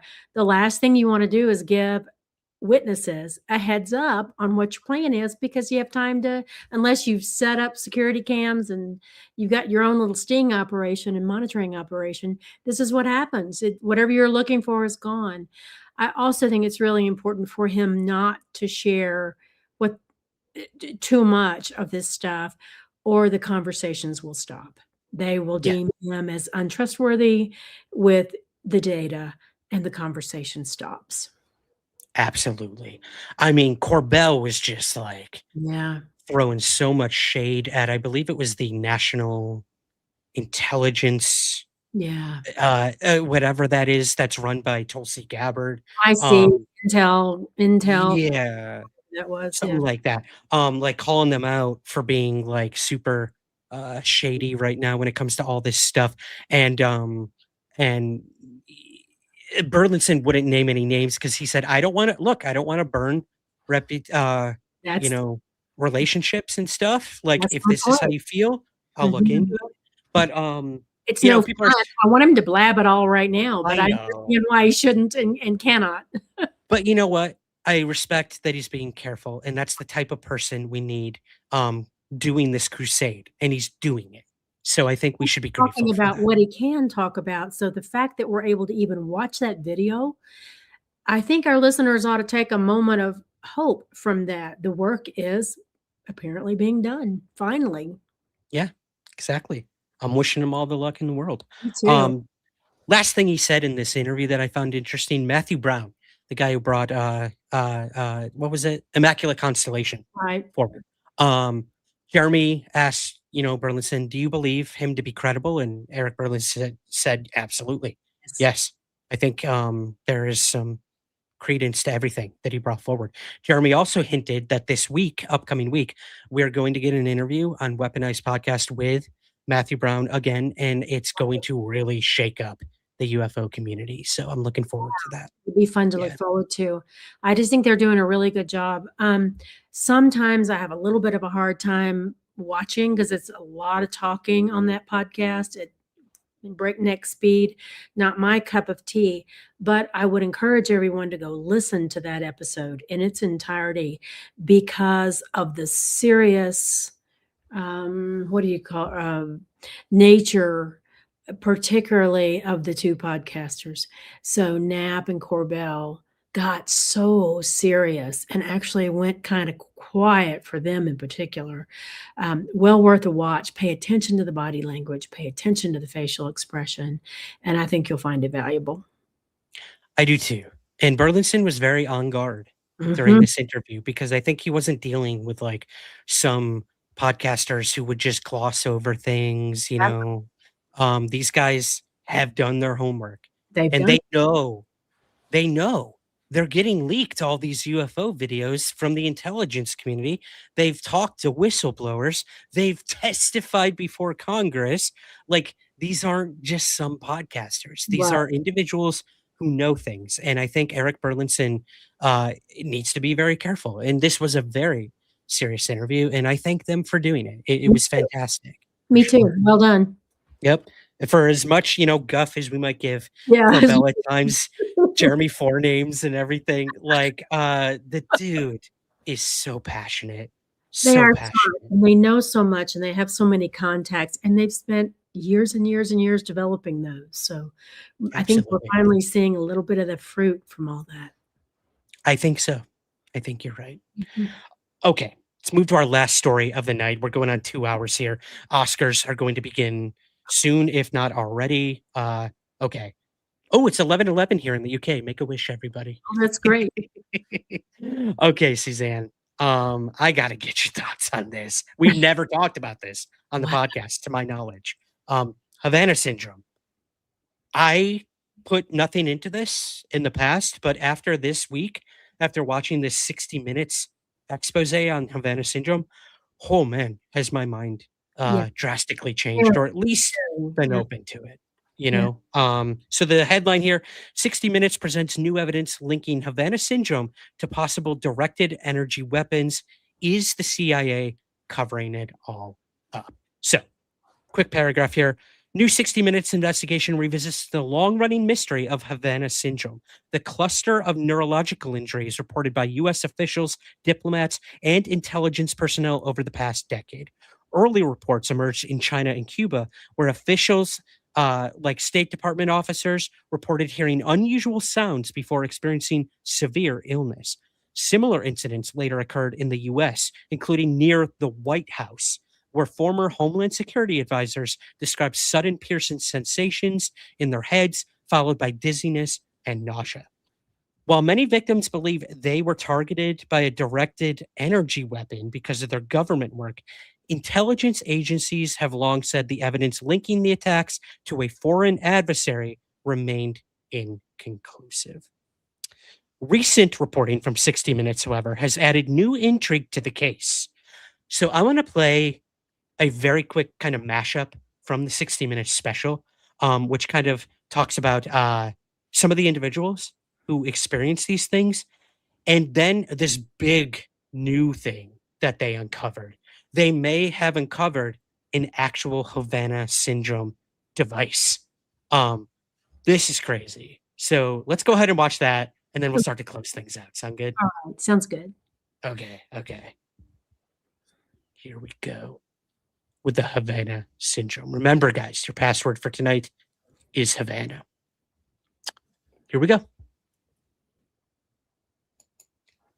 Okay. Well, to kind of conclude my end of this story, Suzanne, though the Department of Defense has declined to comment on this, a new intelligence review is underway as researchers and victims continue pressing the government to fully investigate what some now consider one of the most perplexing espionage mysteries of the modern era. So, man, what do you make? What do you make of all this? Oh gosh, it makes me feel like little Elio in that movie who just wants the aliens to get him to go live in the much nicer, kinder communisphere. I want to go to the communisphere. Why do we have to keep thinking up ways to hurt each other? And then our governments betray on top of that. And it's just exhausting. There has to be a better way to do this. I do think 60 Minutes has solved it. Yeah. Yeah. I like there was one journalist who commented on this and said either they are breaking the biggest story like CIA cover up ever, basically, in terms of like downplaying this and saying none of it's real and not helping these victims of what they say might be some sort of like mass hysteria or like misidentification of health issues. Or 60 Minutes is going to lose their reputation greatly if this is proven to all be a hoax. They're not going to go out on that line after 30 or 40 years of broadcasting routinely every Sunday night in America. And I would strongly encourage all of our listeners to go to YouTube and you can watch the entire clip from 60 Minutes from beginning to end and really take it in and what this means. Because in terms of weaponry, it is terrifying.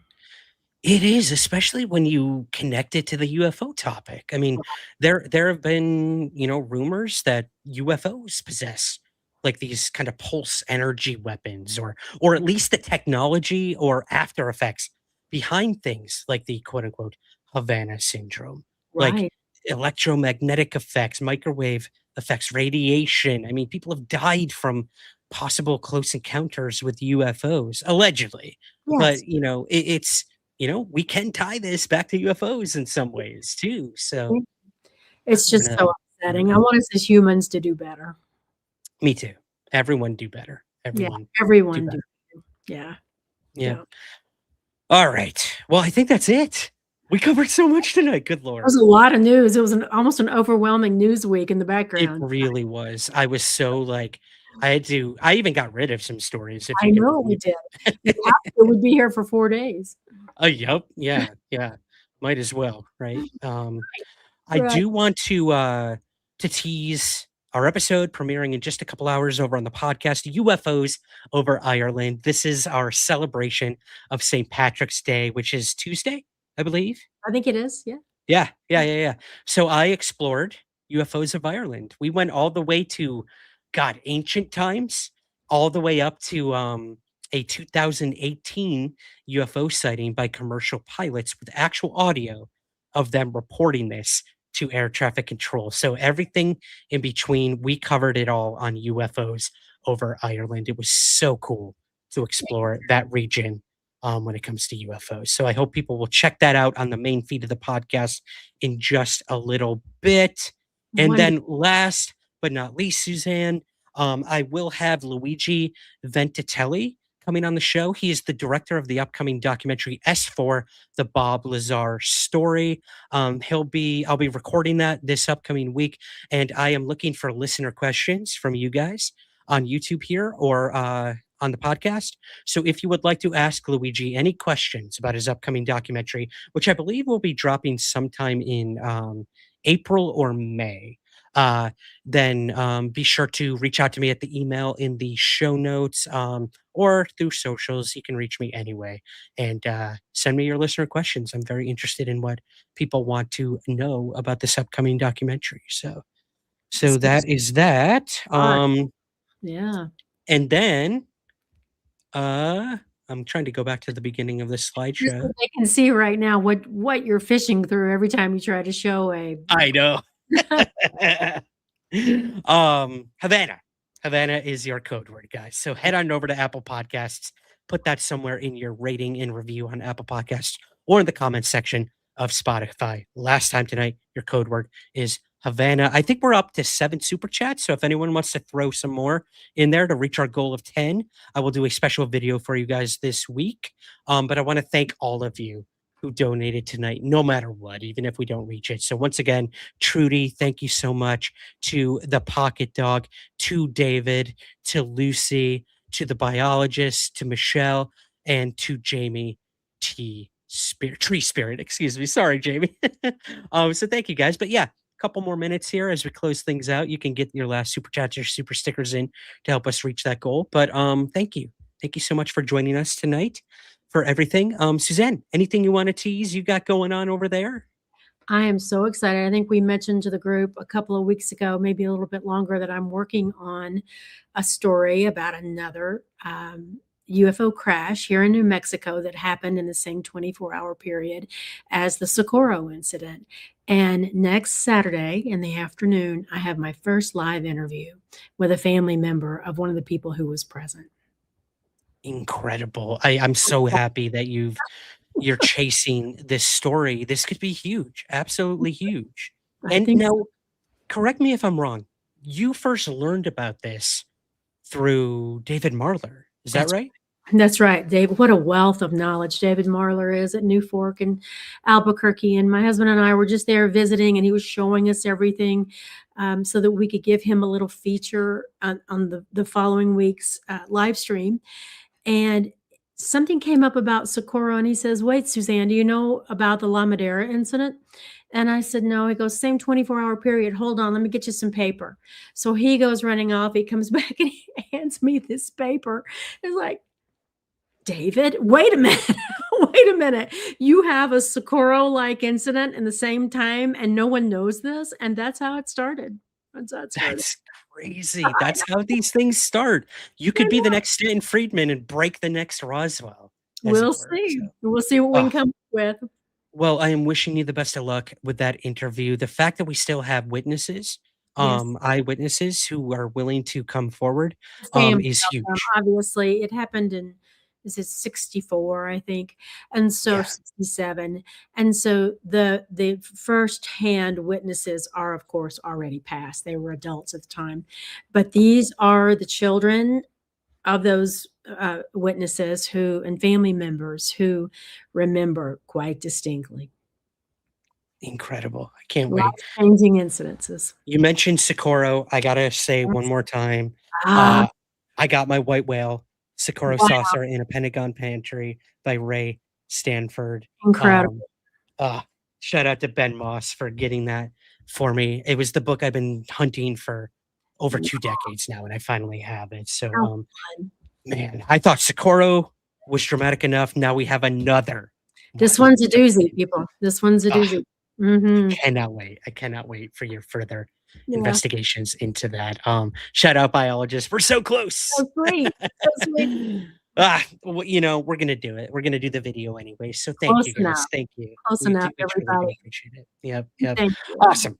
Everyone go watch the Oscars. Let me know who you're voting for, and we'll talk a little about the winners hopefully next week. Let's go Sinners. I really hope Sinners wins. I'm going to go watch Hamnet right now. That's what I'm doing with the rest of my night too, trying to get that in ahead of the show. Yep. Absolutely. Thank you, Suzanne, so much for joining me tonight. And to everyone.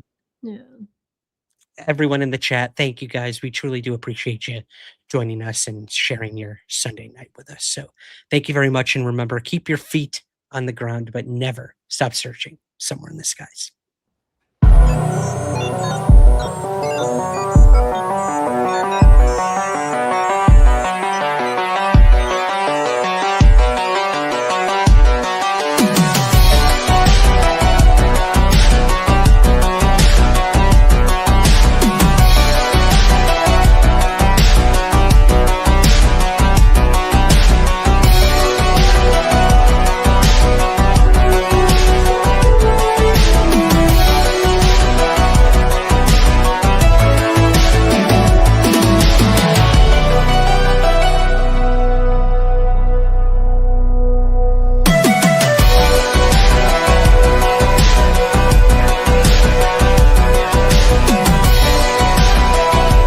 There's nothing to hide. There's nothing to hide at all.